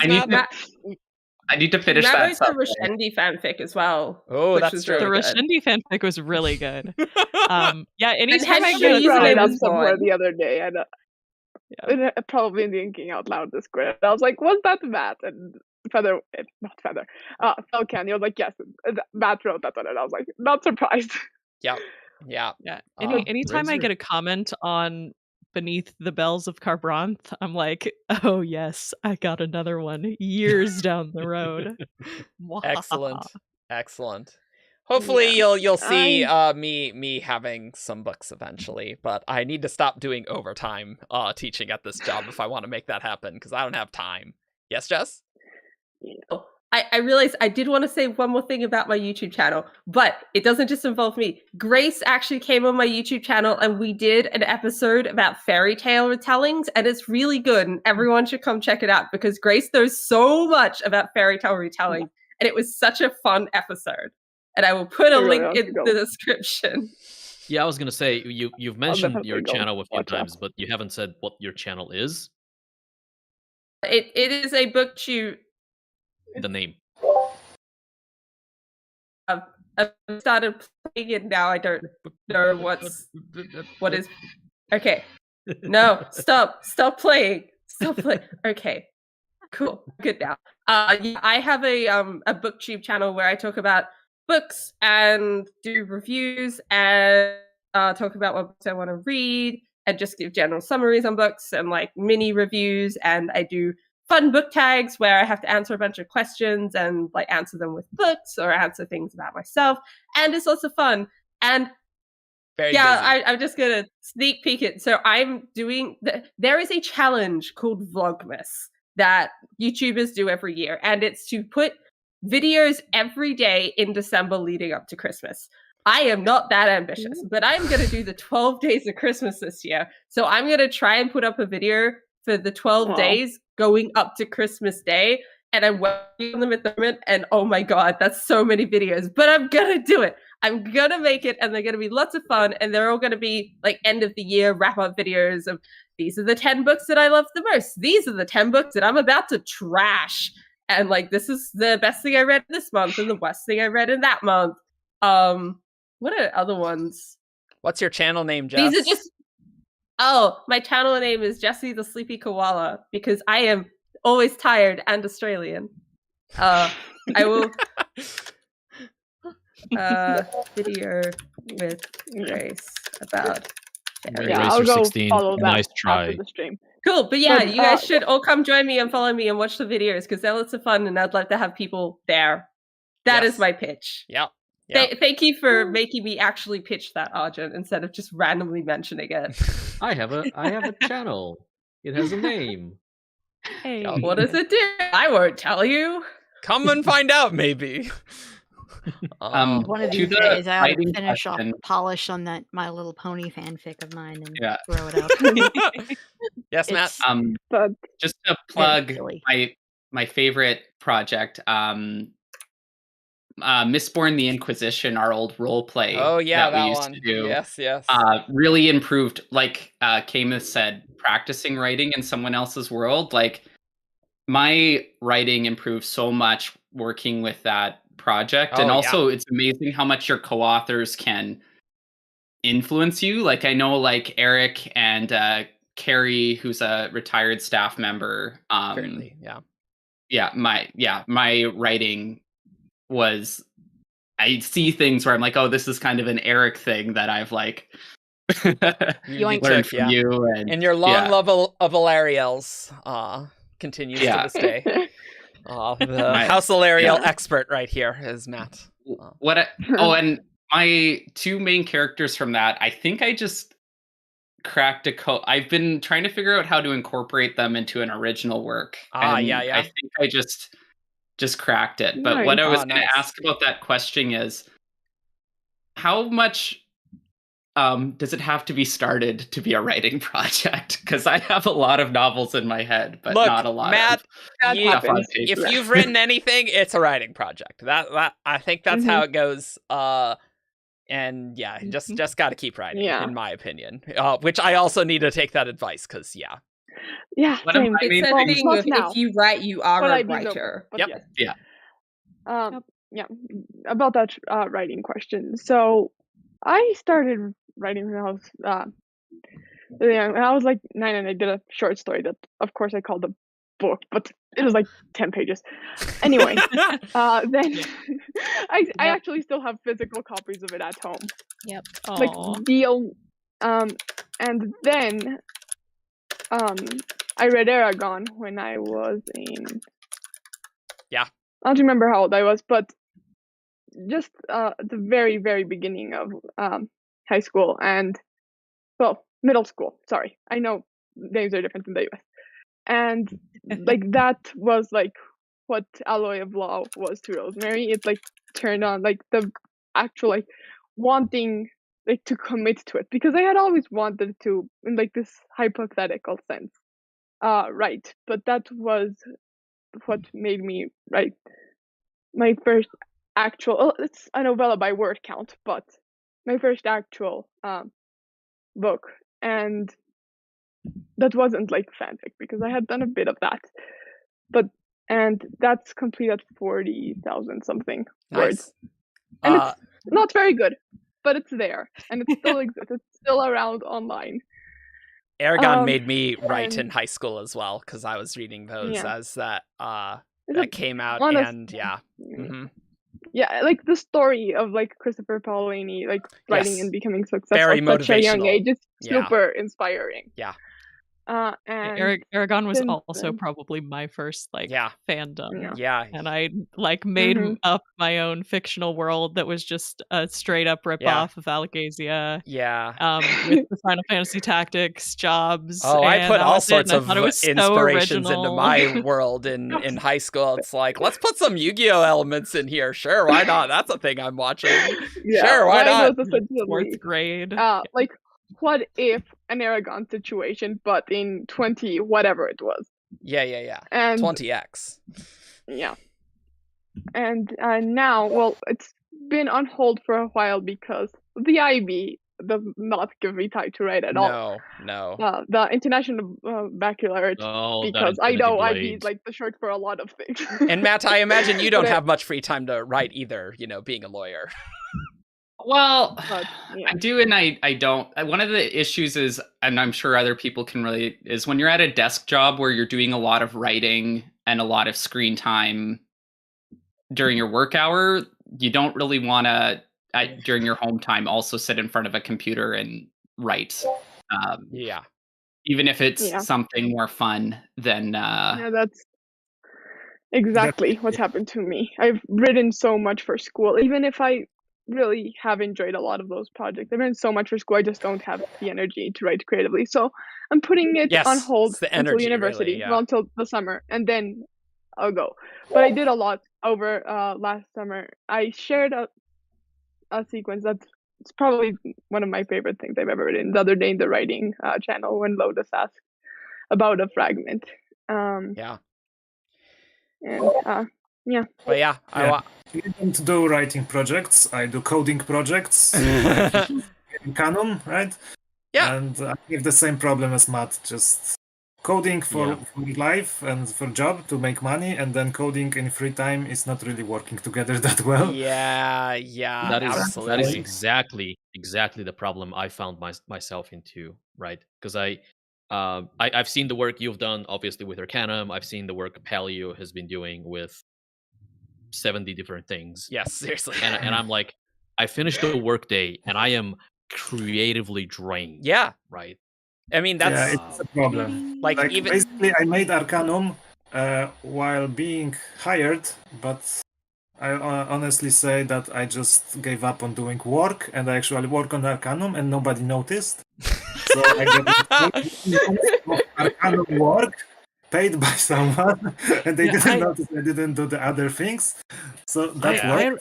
I remember you, like, sometimes we'd go, hey, can we implement this feature? And you'd be like, yeah, I'll do it tomorrow at work. Yeah, that's true. I do remember that. That's true. But can't do that right now, but I hope I can squeeze some time to create something new again. It is really just like I'm creatively like just dead at the end of a week, and I'm just like, you know what? I don't really want to spend time doing anything that involves my brain, so I'll just play some mindless video games because I just can't, you know? Like it's just too much effort, you know? I will say I'm running into the problem. One at a time, please. Alex? I was gonna say I'm running into the problem where I've gone from like creative projects are too difficult, I'd rather play video games in my free time, to oh god, video games now sound like too much effort. I'm just gonna watch somebody else play the video game on Twitch, and that's gonna be my evening. Just like I have this thought of like, I'm gonna log in to whatever game and like play for a while and be productive. Yeah. Be productive in the game. Yeah, in the game, and then you just and do I nothing. can't even do that anymore. Jess, then Rosemary. We should hire. Yeah, we should also consider. You know, we're doing the moderation work that we do. Oh my god, that can be a lot. And all of the content creation there. That's another piece that can sap. Oh, right. Yeah, I guess I edit things. I edit things too. Yeah. Like yesterday, I literally just Friday, I just literally all my free time, I'm just like, I'm cranking out the Asda episode 3-hour raw file. What could go wrong? Let's go. And then I went to bed. I am so glad I don't handle the editing for World Hoppers. Yeah, we're very busy bees around here. Yes. If you could give one piece of advice to one character before the start of any Cosmere book, what would it be? Also, Grace, you should get us some Who's That Cosmere characters. Ooh boy. Man. Did Jess have a comment that we missed? Oh yes. Check. Yes, I think so. Okay, I don't know what advice anyone, but I have to go. So thanks everyone. Bye, Mister. Bye, Mister. Okay, bye. Good to see you. Join us again in the future. And your kitties. Yes. Whoa, now we're on 3x3 layout. All right. Wow. Jess? So much screen space. I just asked what was the question again? If you could give one advice to one Cosmere character from any book before the book starts, before the story starts, what would you pick? That's rough. And so I have thought about this. I haven't. not exactly this, but I think about, okay, how could I influence the story to make it different, right? How can I save this character from all this misery they're experiencing right now? Pretty much. And I always come back to, I don't know how things are gonna change if I affect things, right? So if at the beginning of the Way of Kings, I'm like, Kaladin, you gotta take these shards right now, otherwise bad stuff. But also otherwise bad stuff, but then good stuff, right? And so I don't know. Yeah, exactly. Otherwise, Way of Kings Prime. Yeah, right, exactly. The darkest timeline. Right? The darkest timeline. And so I always kind of go back to, so first of all, I don't want to affect changes to a story before the story starts. Like I want to push it back. I want to get as far into the canon as I can, and then at the very end, I'm like, okay, Lightsong and Blushweaver, let's not get captured. let's instead find a way to save the God King, and also find a way for somebody else to restore the God King to full health, because I don't want either one of you to die, but I also want someone Susan I don't Ronan care to about. Yeah. Just like Mercy Star or whatever. I think I know what Alex would say to a character. Ooh, what do you think I would say? I think you have some words to talk to Kelsier about, like maybe you should stop making cults. No, I mean, maybe consider not making cults. I don't think Kelsier would listen. Go in one ear, out the other. That's true. Kelsier just is not going to take anybody's advice. He knows what's best. I was thinking I would just be the other side of predictable for me, and I would just want to really encourage Renarin that the start of Way of Kings is a really tough time for him, where he's feeling really useless and worthless and doesn't think he has any value. And I just want to like encourage him that he's wonderful and has great things to offer, and maybe he's going to save the world someday. I like chat. Social Psychology Explained said, "I would just tell Kaladin you'll be warm again." That's probably good to say. I have one. Yeah, I have one. I would tell Parlin to stay home. Vena's not into you. It's not worth it. Find someone else. Tell Parlin to stay home. No. How chat? How many of you remember who Parlin is? Yeah, let's take a vote. Yes or no. Let's see what chat says. Do you remember Parlin? Can we not do polls? See, I think I would have. Oh, we can. We can. I'll do it. Oh yeah, you can. I'll vote. I always forget about the existence of those. We should probably then explain who Parlin is. No. Well, after. And me. No. I know. For me, I would be telling Vin, don't let the well power go. There's a poll it's in chat. Trap. You can vote. I don't know how it works, but I voted it's working. Yes, and it was 100% it just reset. What? I don't know. You know who you have to I think ask about polls? Matt. You have to Matt Hatch. ask Matt Hatch because it's hilarious. Because they always. I have polls. 56%. And it's like 50%. yes or no to a question that can't possibly be answered by yes or no, and they always joke about it. Oh, we're 50-50 It's really funny. on Parlin. With 62 Mm-hmm. votes, we're at 50. Yeah. That's not possible. Connor says he had a hat, I think. That's most of his character development. That is true. Honest. That is, in fact, most of his character. True. He did have a dumb hat, I recall. And then he died. Wow, all right. 52% to 48. Oh, look at his chat interaction. We're like really. So it's wow. Yeah. so interesting. Yeah. Yeah, so Parlin was like that was wasn't that no, Parlin was General Yarda's son. Yes. And Yarda was the general to King Dedalin. Yeah. And he had basically no character development, and went to Hollindren and died. Rip. And died. Yep, he got tortured to death by Dent and Co. after Vivenna disappeared. Rip. Yeah. Stay home, Parlin. The shocking dead body in the chair that Vivenna stumbles on when she thinks she's coming back to her allies. There's an annotation on that. Or Parlin. Oh, 69 votes. Nice. Someone had mentioned giving Vivenna advice.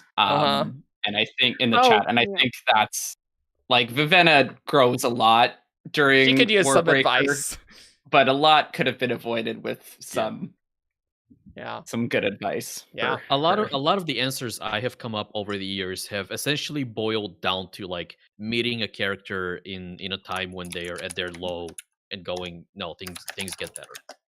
Yep. I just want to tell Finn, don't do the thing you think you're gonna do at the well. Don't let it go. But see, that's a whole can of worms. Yeah, this is where it gets complicated, right? Because if she hadn't done that, then okay, yeah, so she gets to use the power, right? She gets to keep Ruin trapped, but then we don't get the hero of ages to come in this kind of cycle, right? In this turning of the wheel, so to speak. Gotta be a way. Gotta be a way to make it work without Ven and Ellen dying. maybe we go back and give Brandon 16 people. Oh no, he has AirPods in. He can't hear us. we go back and we just tell Brandon some less fake out deaths. That'd be good. Yeah, there's kind of a lot of them. Yeah. Yeah, like it isn't even as bad as someone like Martin. Yeah. Okay. Yep. But yeah. I saw a question earlier, which is one that periodically comes up, but I thought it was good since we haven't done a stream in so long. Oh yeah. What have you been reading, and would you recommend anything? And maybe we should let the booktuber start. Or Jessica can start. Oh no, Veronica, whatever works. That's fine. Yeah. Go ahead. Yeah, Veronica. no, I've been reading The Black Company. Okay. Thinking Out Loud has added a ton to my TBR. So I've been going through The Black Company. I haven't had much time to read yet, but I am currently on She is the Darkness. That's book 8, I think.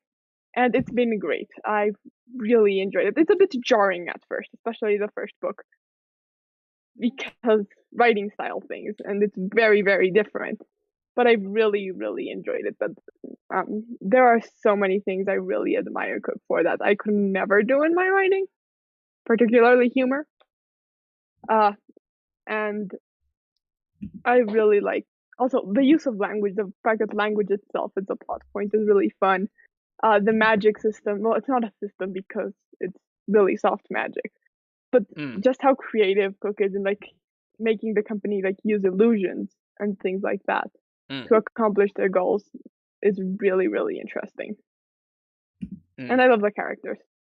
It has been a very long time since I read The Black Company.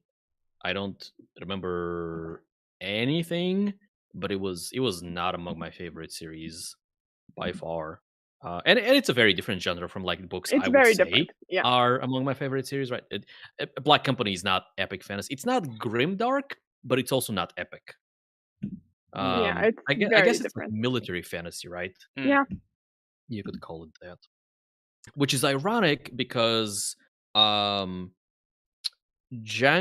Wexler, who wrote not the 100,000 Kingdom, the 1,000 names, 100,000 names, 10,000 names, a high number of names book that's part of a series, is also military fantasy, but I really do like that one.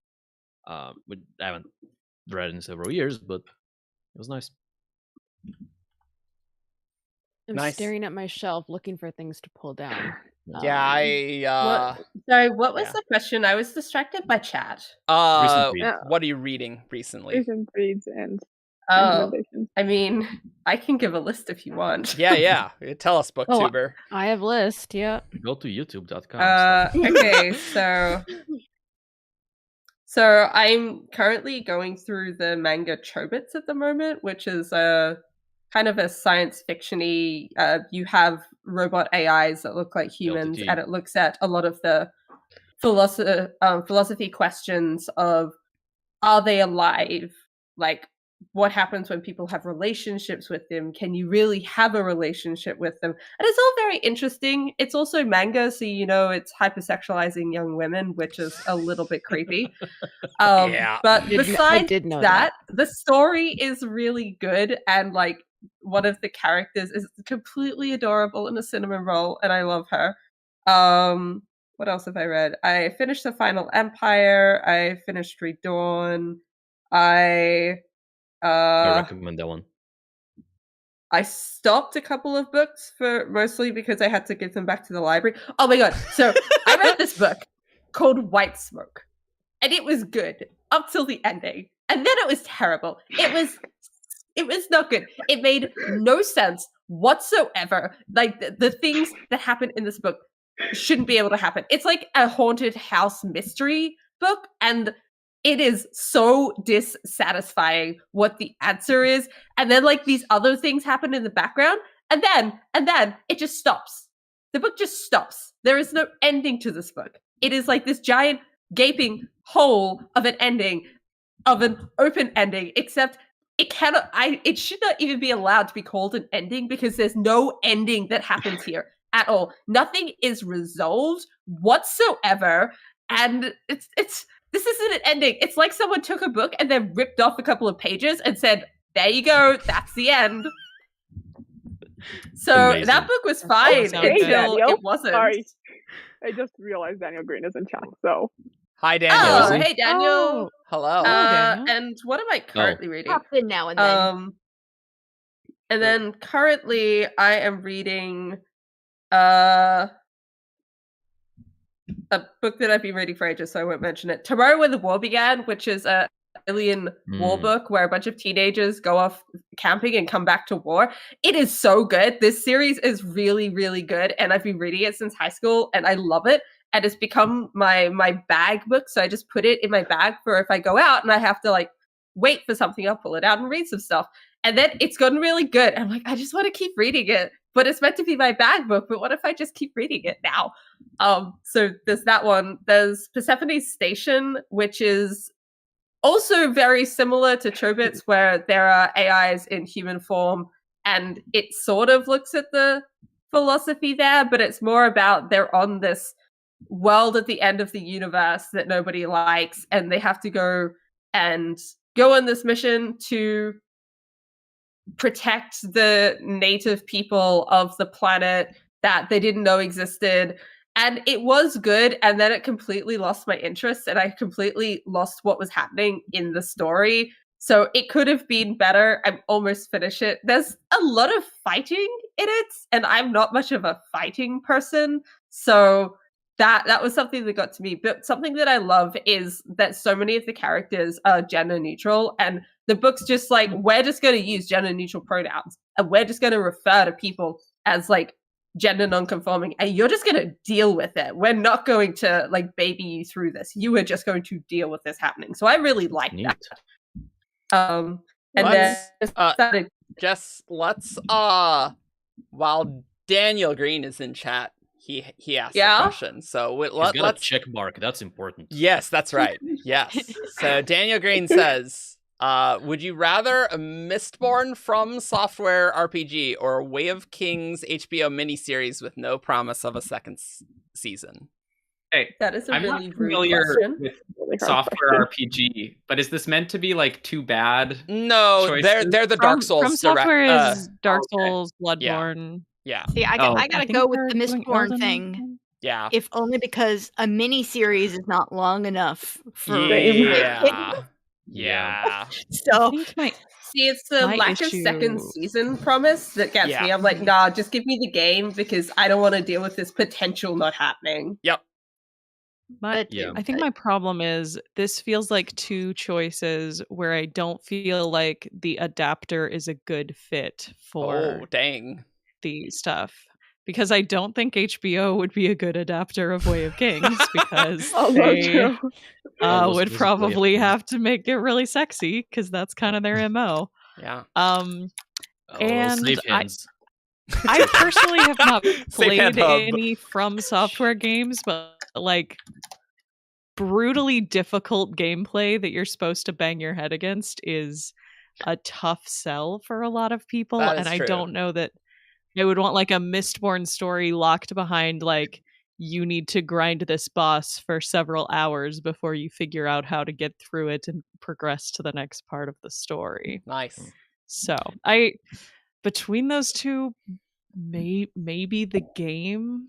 At Because least even the if the game will be gameplay good. wasn't a great fit for the Mistborn story, I don't think they would mess up the story side of it necessarily. And I Whereas think the I think setting would be good. HBO would have some creative Yeah. problems with Yeah. it. Yeah. So I have opinions on this. Okay. And they're a bit on a meta level. Okay. I have a small, not fully fledged theory that any kind of visual adaptation or interpretation of a novel or a story or of something that is not inherently visual helps growth significantly. True. And so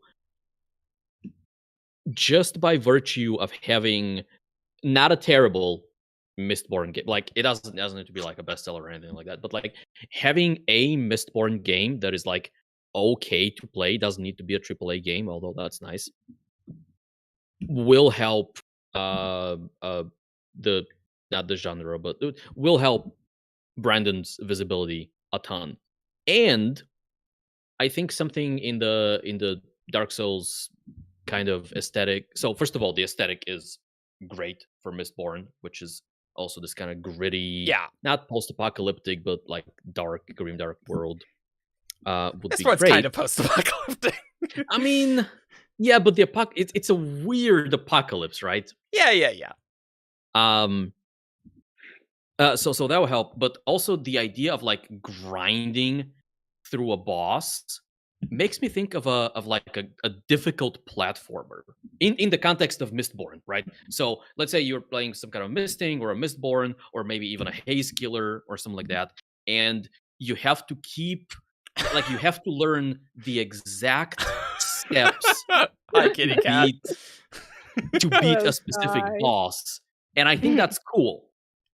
Like you have to learn. Okay, I'm gonna shoot a coin right now, and then I will dodge the move by pushing myself that way, and then I will pull upwards, and I will shoot some more coins, etc., etc. So I like that idea a lot more than a miniseries. Yeah. I think a video game. I'd love a Mistborn video game. Give me early Final Empire storyline or something. Like that'd be sweet. But well produced, and I think that'd be great. And I think there would be,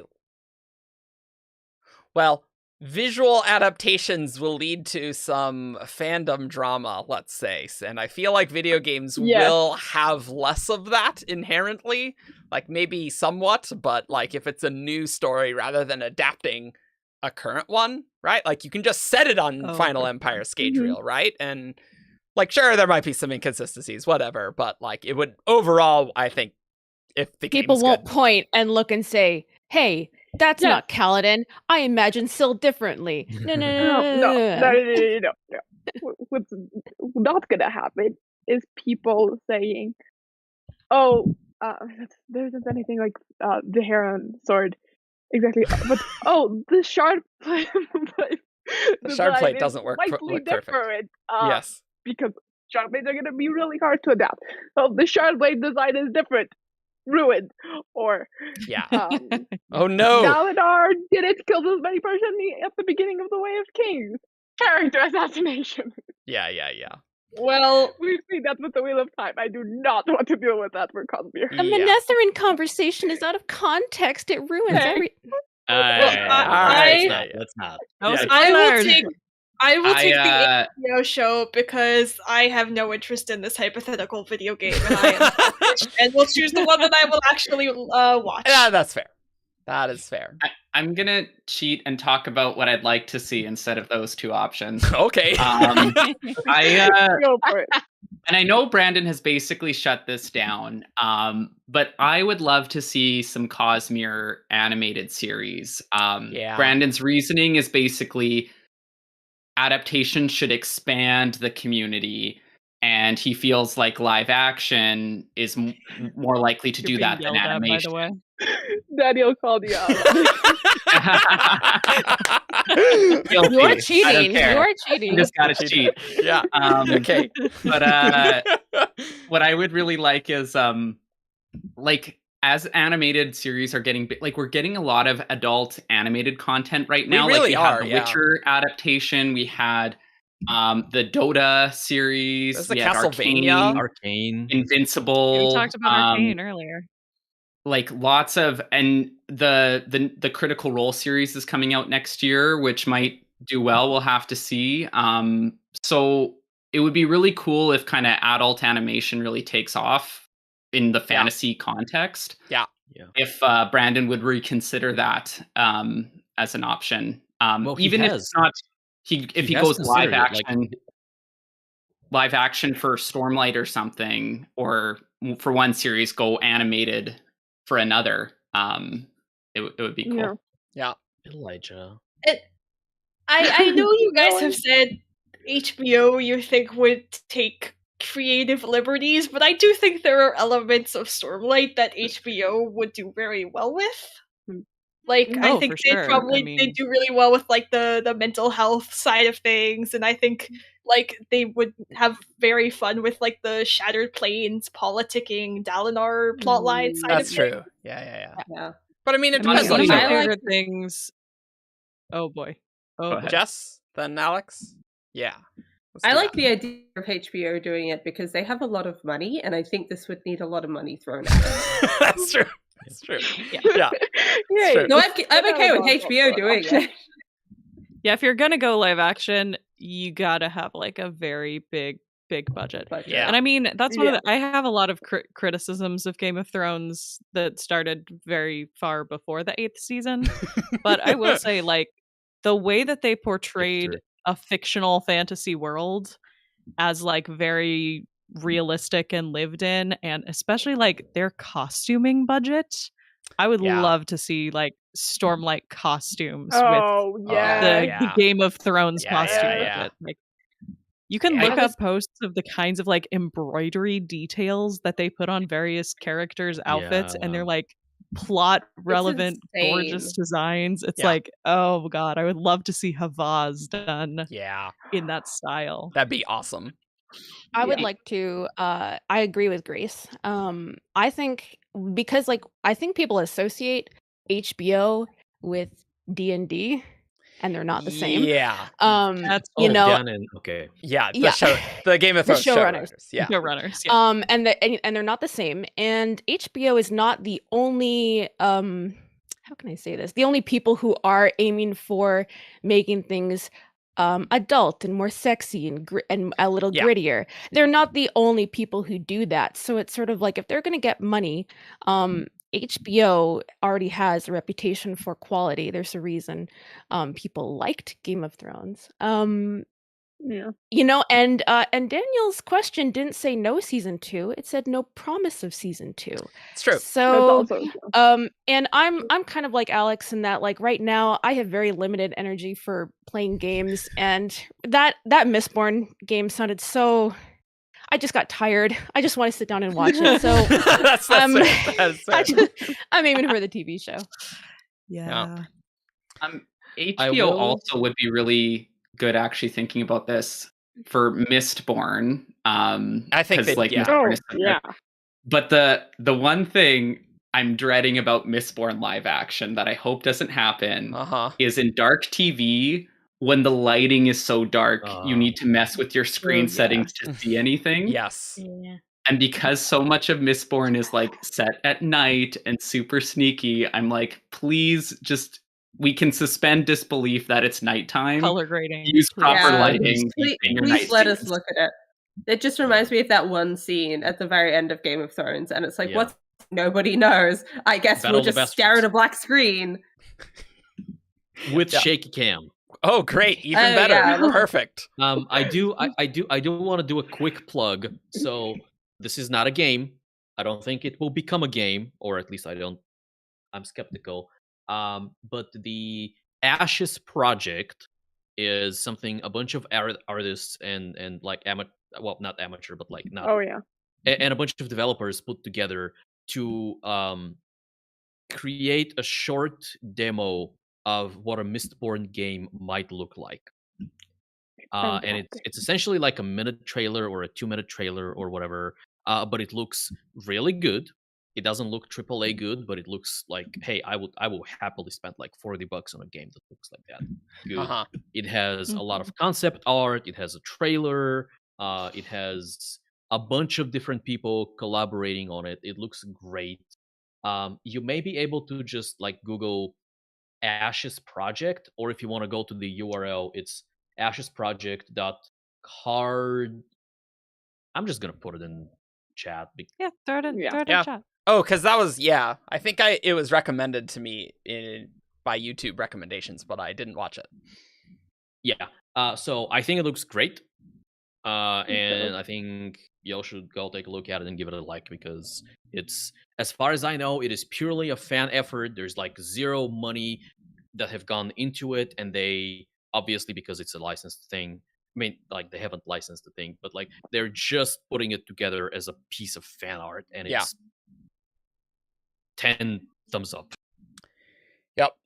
I am wondering if there's any final thoughts on this, and if there's any other thoughts on books we're reading. And then I would like to do Who's That Cosmere Character, and then I would lunch. like the books question, because we didn't get. How about we go back to books, if there's any other recent books reading?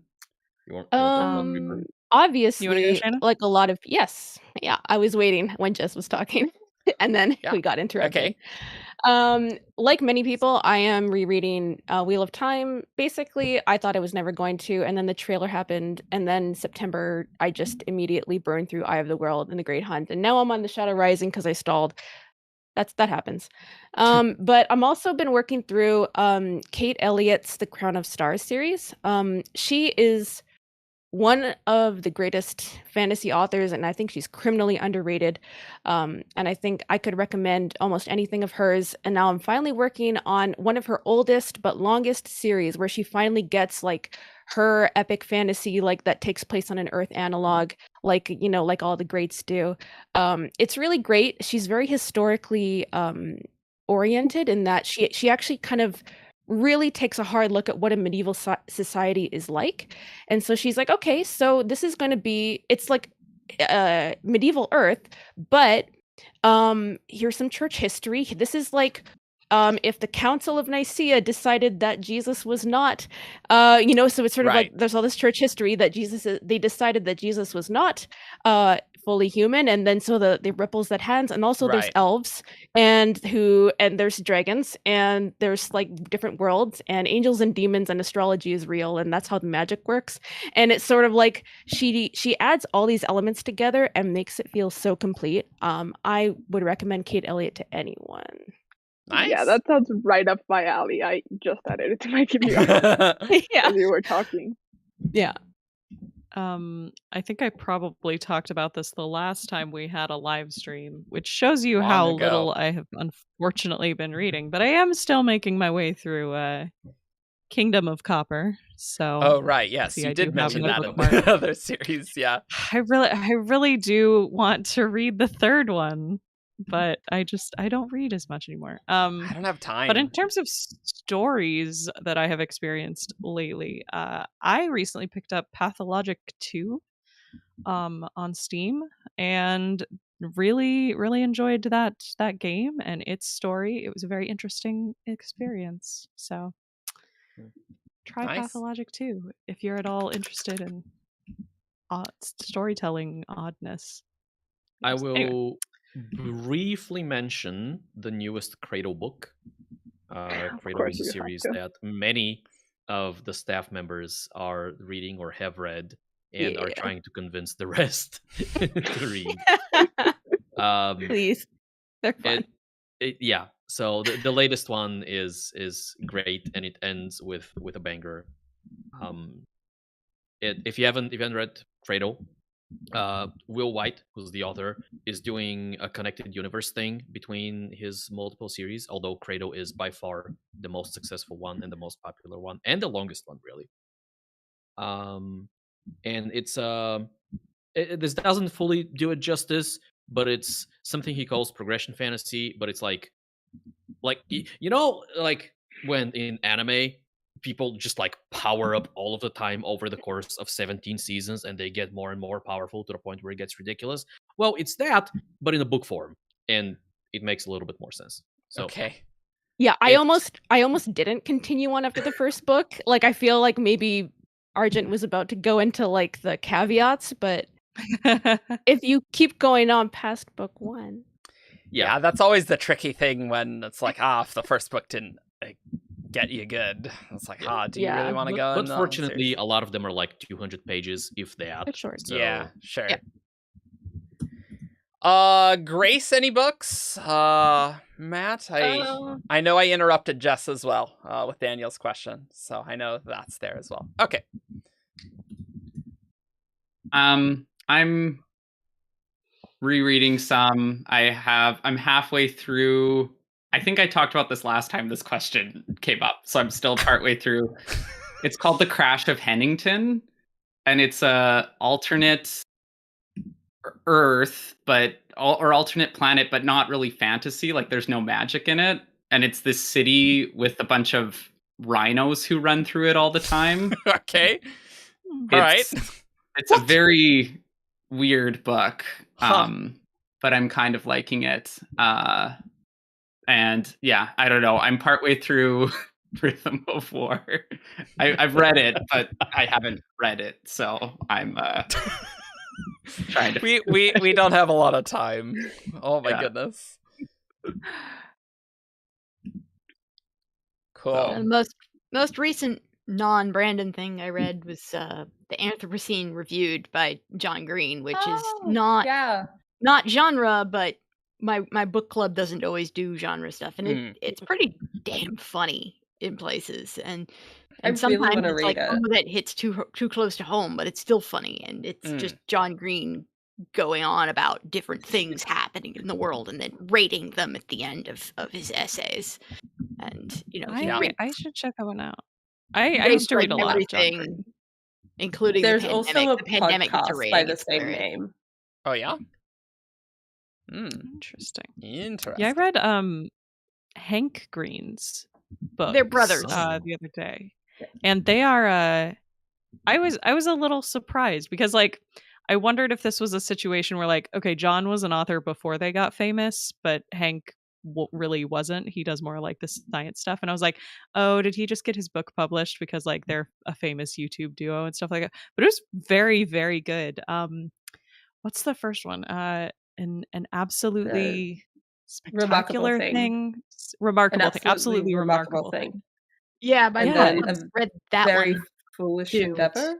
Yes, that a very foolish endeavor. They actually sponsored the show. That's been our one actual paid ad. The thing that I didn't realize when I read An Absolutely Remarkable Thing, I didn't realize it was science fiction. I thought this was like a contemporary fiction novel, and then suddenly there's giant robots, and I was like, okay, then all I knew going in was it like critiques social media, and that was all I knew. So I was not expecting giant robots in science fiction. Yeah, set in the real world does have some science fiction, but really digging into like, what does social media fame do to people? What does that like feel like if you go viral based off of something? Yeah. So yeah, it's a good one. It's a spooky subject to think about. Yes. That reminds me. They're very good books. Good. Had an idea for a magic system I think would be cool if, you know how Brandon always makes economies in his magic system? Yeah. If the economy was like fame and attention. You know what's funny, Matt? An interesting magic system. You remember Will, who made our original logo and background? Yeah. That was basically his magic system cool. for that. Like you stole fame and influence, and you spent it on like painting things that had various effects. It's very good. Oh, I think I read his opening. So cool. Yeah, no, the opening was good. I haven't talked with him in a while, but no, that was the central conceit, and so I like that conceit. Several fantasy series, including some of Pratchett's Discworld and Neil Gaiman's American Gods, approach divinity a little bit like that. Yeah, to the point where with like worship. yeah, for you to be a powerful and influential god, you have to have a lot of worshippers who believe in. And so rituals and sacrifices and things like that are not that important. It's just a lot of people like channeling their attention to you. My favorite example of that concept is 3 Parts Dead. Oh yeah, craft sequence. Ian's not here to sell it, but I've read a few of those. I'm selling those are it. quite nice. It's really good. I'll sell it. Yeah. I will also throw out a mention of heard those titles all over the place. So it's a graphic novel rather than a regular novel, but The Wicked and the Divine also does like modern day gods become rock stars / social media sort of a vibe. And also the art style is just gorgeous. I love The Wicked and the Divine. Nice. Wicked. Any other thoughts, or can we go on to Who's That Cosmere character?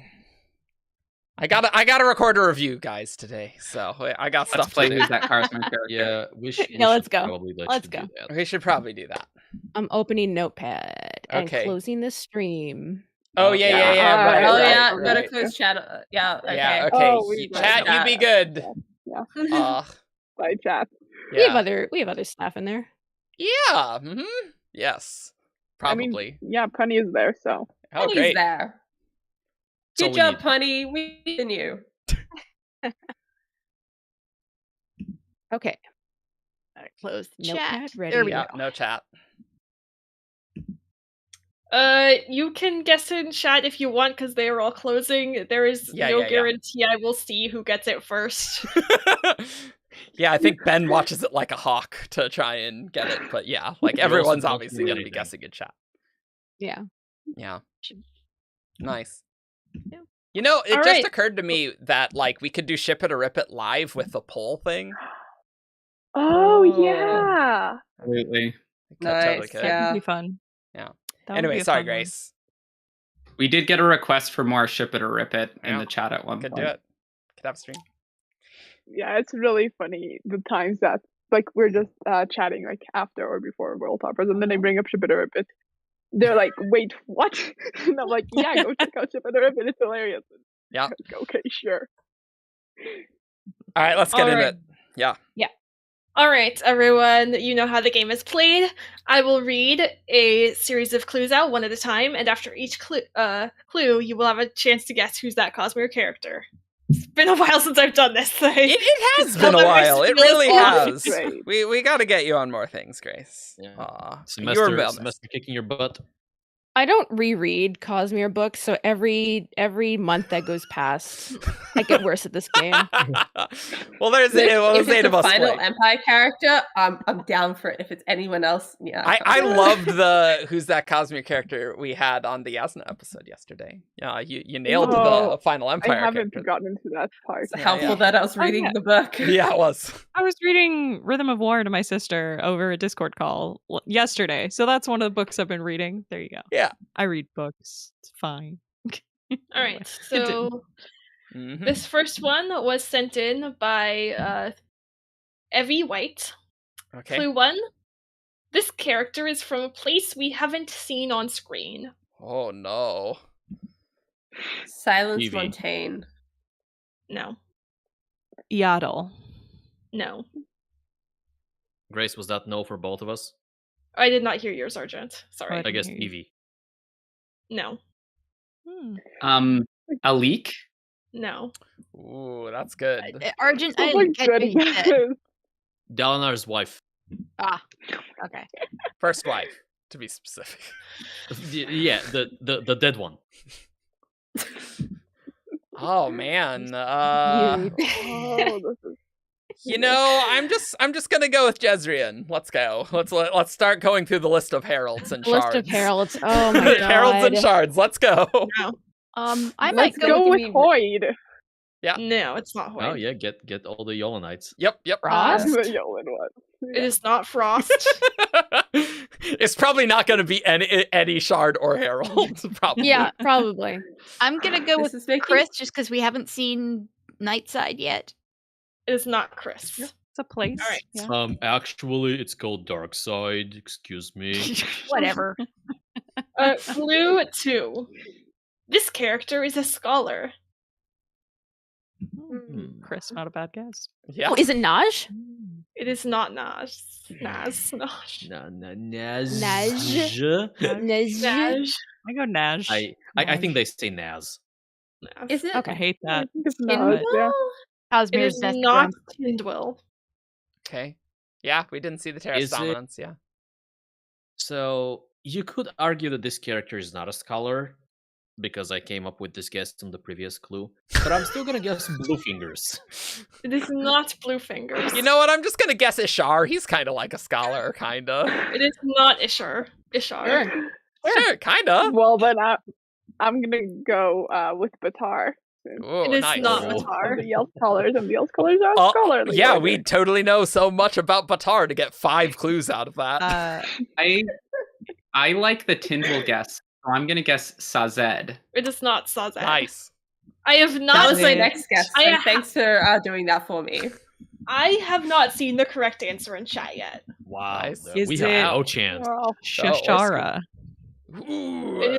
Good one. Ooh, we should guess some people from like Kuth or Huth. I mean, I'm like, or they're random called places. The 5 I scholars. have no idea. Like, I can't think of any other. Do I remember the names of the 5 scholars? I do. I'm like, I got I that. know 3 of them. I decided to go for a weirder one first. I already guessed. 4th scholar. Yeah, because if they're scholars, then yeah, it's in the name. Okay. Yeah. Are we at 3rd clue yet? I think I'm waiting on scene. Did Matt guess? I haven't guessed because I'm an idiot. Matt No, you're guessed not. Sazed. Yeah. This is not an easy game. So I'm just waiting on Kamith, unless she wants This to is hard. I'm just gonna pass this time around. Okay. Okay, we have a correct answer in chat. Okay. I'm ready. Yeah, next clue. Okay. Hold on, I'm just gonna pause to congratulate the person who got it. Oh no. That's He's just very doing fair. this. Oh, make now us- everybody's They gonna got it know. before us. Do not don't look at chat. It's just No gonna chat. be everywhere. No chat. Yeah. Yep. No, I remember once I was listening. I don't remember what episode it was, but it was the one with like where's the Cosmere place, and the Yes. answer was cell. There was like a poem, and I guessed it like on the 2nd clue, and he took like to the 4th, and I was like, yay! I guessed it before they did. Nice. So and now is- being on the other Oh, side, it's So good. it's exciting. All right, That's why it's clue- popular. Clue 3. Clue 3. Uh-huh. This character is tall. Oh, Yeasteel doesn't work for that. Crap. Yeah, Damn Denth. it, it's not the Terrace. Ugh. I'm guessing Denth. It is not Denth. I don't know if he's tall. I'm gonna guess R-Steel. I don't know if he's tall either, but we got I know all the Probably. facts about Yeasteel. It's not All stated 2 of them. how tall. Started Hey, the he's trend. good at sneaking, man. It is. Bet you didn't It remember is that. not our steel. Okay, I have no fine. idea. I didn't Brendan, is remember it that, actually. yes steel or ye It is- steel? It is not yes steel. Oh god, I would have been so pissed because that's what I wanted to guess, but it didn't match the Is 3 things we know it- about him. I totally would have Did been. we got worried all about we stealing got all from you, 5 of too. them, right? All the Have scholars we are guessed gone. Vasher? I don't think so. We haven't guessed Vasher yet, but I think we got all the other 4. I would be shocked if it took chat that long to guess Vasher. That's a good is my point. thought. Also, we know where he's We're from. metagaming. We're We know where he's metagaming from. right now. He's Yeah, from but we haven't Hallandr. seen- Well, Oh, Okay, boy. I'm fine. gonna try to I think. had a guess and I totally forgot it. Mm. Is it Rizen's Babisk? No, it Rizen's is not. mentor. It is not Okay. Rizen's Babis. And I This think that's his name. I can't remember the name, but if I describe a minor character sufficiently, is that good?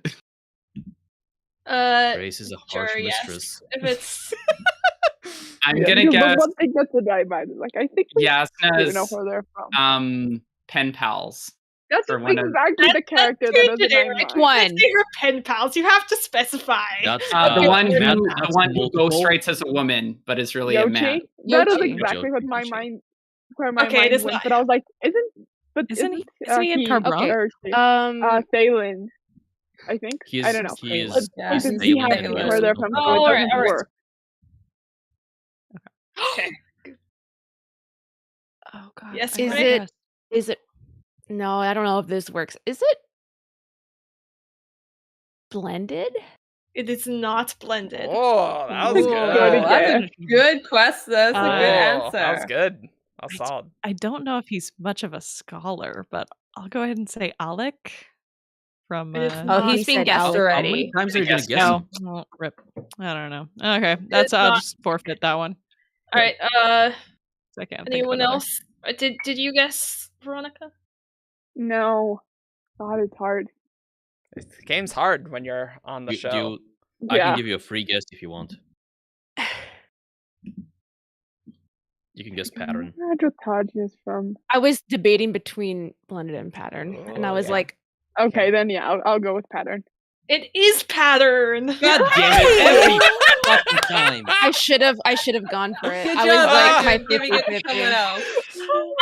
I almost heard you make that P sound, and I was like, she's gonna guess Pattern, isn't she? And then you went with Blended. Veronica, 100% who's that Cosmere character win rate. All completely deserved. 100%. Easy peasy. Nice. This is gonna haunt me. This is gonna haunt me for a week. Yeah, because you could have actually won a Who's That Cosmere character one shit. I've won before. I know.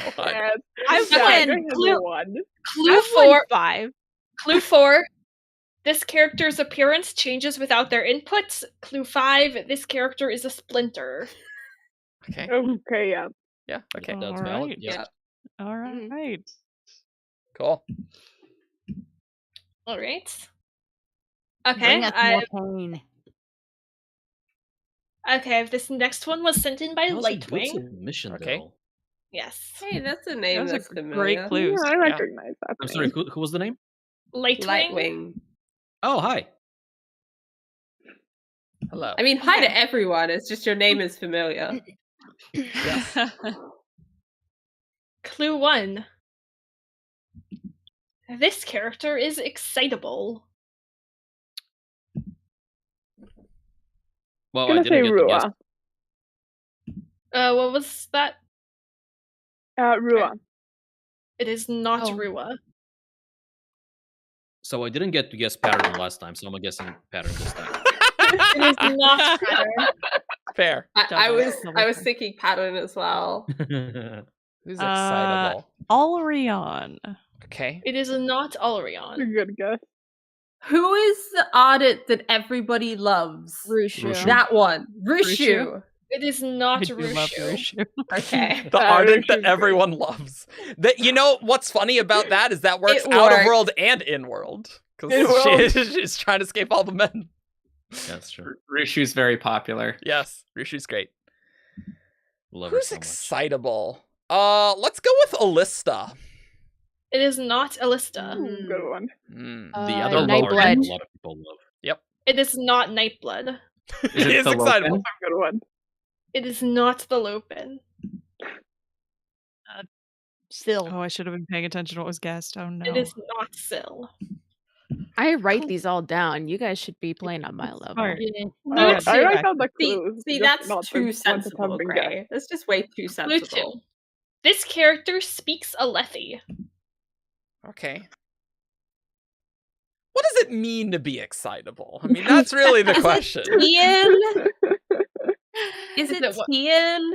It is not Tien. Oh, yeah. Oh, Rip. okay. It would have been a Tien. good one. Hey, Rip Tien. Is it Well, no Lift? It is not Lift. Adolin. It is not Adolin. I don't Shalon? even know if Lift speaks Alethi. Shalon. Is it Gift? It is not Gift. I don't know which one of the kids speak Alethi and which one. Is it yeah, no, me Yanagon? neither. I actually is don't not think it's- Yanagon. / Gox. Who's excitable? The bolt. Yeah, I think that's a quote. Like, I think I remember a character in Stormlight being described as, like, excitable. Oh, like, that God. is ringing a bell. Oh, no. Also, Dalish is in the middle of a heist trying to get her catnip jar open. She flung it off of the counter and is now attempting to break in. And I'm going to go Amazing. stop that. So, Hey. Keeping the poor cat from her. Excitable. I gotta pass. I'm complete. I have no idea. Bill? What was that? she's excitable. Bill? It was It is already not guessed. That was last. So was already guessed. I don't know if it was last. Oh, I know this one. Clue 3. This character was rejected by their people. Toe? Evie's brother? It is not Toe. The general, the mink. It is not the mink. No. Is it Sizgil? Sizgil? It is not Sizgil. It's Sigzil, you. Don't trust Matt on pronunciations of anything. I typed that wrong because I thought you were talking about someone else. Rock? It is not Rock. I was thinking Rock, but I was like, it doesn't fit. How does it not fit? Rejected. He is excitable. Super excitable. Fight me, Shannon. Fight me. Okay, well, we can invent an argument about this. He skips down the Oathgate platform at one point. Oh, sorry. Say manly horn eater war dance. Rejected by their people.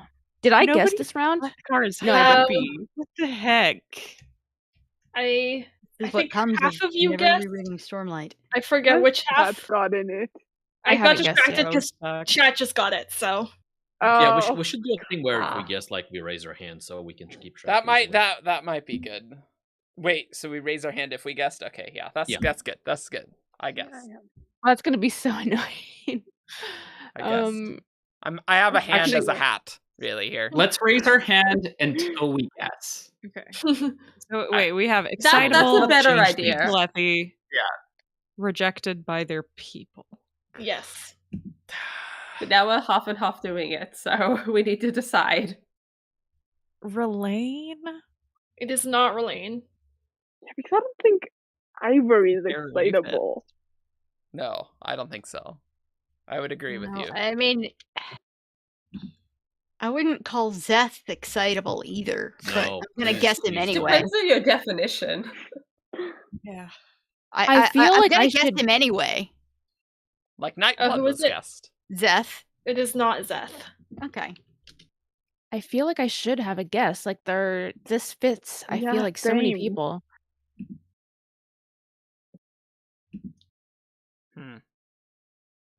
Is it Rock's brother? It is not Rock's brother. We haven't met his. Yeah, I'll just it doesn't One who fit, died. but I'll go with Ivory. But like, the one that it doesn't say he's alive. Like, if he was It is- described as being excitable. It is not fair. Ivory. Okay. Clue 4. This character has been to the cognitive realm. Wow. These are. Can you give us the clues again, please? Okay, they are excitable, they speak Alethi, they were rejected by their people, and they have been to the cognitive realm. Zoo. What was that? Zoo. What? It is Zoo. That's what I was thinking. Yeah. And Yeah. I'm so I mad. was thinking I love her. about her name. Sue is such a Clue- good friend. Clue 5 is Good. that they have metallic skin. Oh yeah, Very yeah, because nice. Iriali. Okay. Yeah. Nice. Yeah. That's a good one. All Then right. meanwhile, there's me going, this was clearly an interlude that I have no memory of. No. So Well- just Also, like it's not- half a storyline. Just half a storyline. Well, only one part. Then we gotta leave And forever. then they just disappear because I what, do. what Far story back do are they they? really deserve? Part How 2. far back is this person? Part 2 in Rhythm of War. They were part Yeah, of the so this is expedition Rhythm- to lasting integrity. Okay, well then I'm Yep. just. She's the Stone Ward. Yeah. Who goes with them? And so they go into Shadesmar from Urithiru, right? And one of the very first things we see in there is like her just gliding down a hill, all excited, and her A new spren experience for the one, and Yeah. her spren is like, stop is just it. No, be careful. Not to be confused with Zoo the Striker in Emperor's Soul, which is a totally Oh, different. yeah, person. I should have had you specify, Archon. What if you got it wrong? And we're actually Oh thinking- yeah, Zoo the Striker. He was very excitable. And clearly spoke through the Lethe. And he speaks Yeah, Alethi, yeah, clearly. Okay, everyone. Well, we hope you enjoyed this stream. I don't know when the next one would be. It might be in the new year, because we got stuff to do. But we will do a stream for State of Sanderson, so stay tuned for a Cytonic review coming Tuesday that I got to record today. Then we'll have Cytonic reactions, not this weekend, but the following weekend. And then State of Sanderson. And that's 2021. So and that's a wrap. That's a wrap. And so we'll see you all next time. Bye. Bye. Bye. Bye. Bye.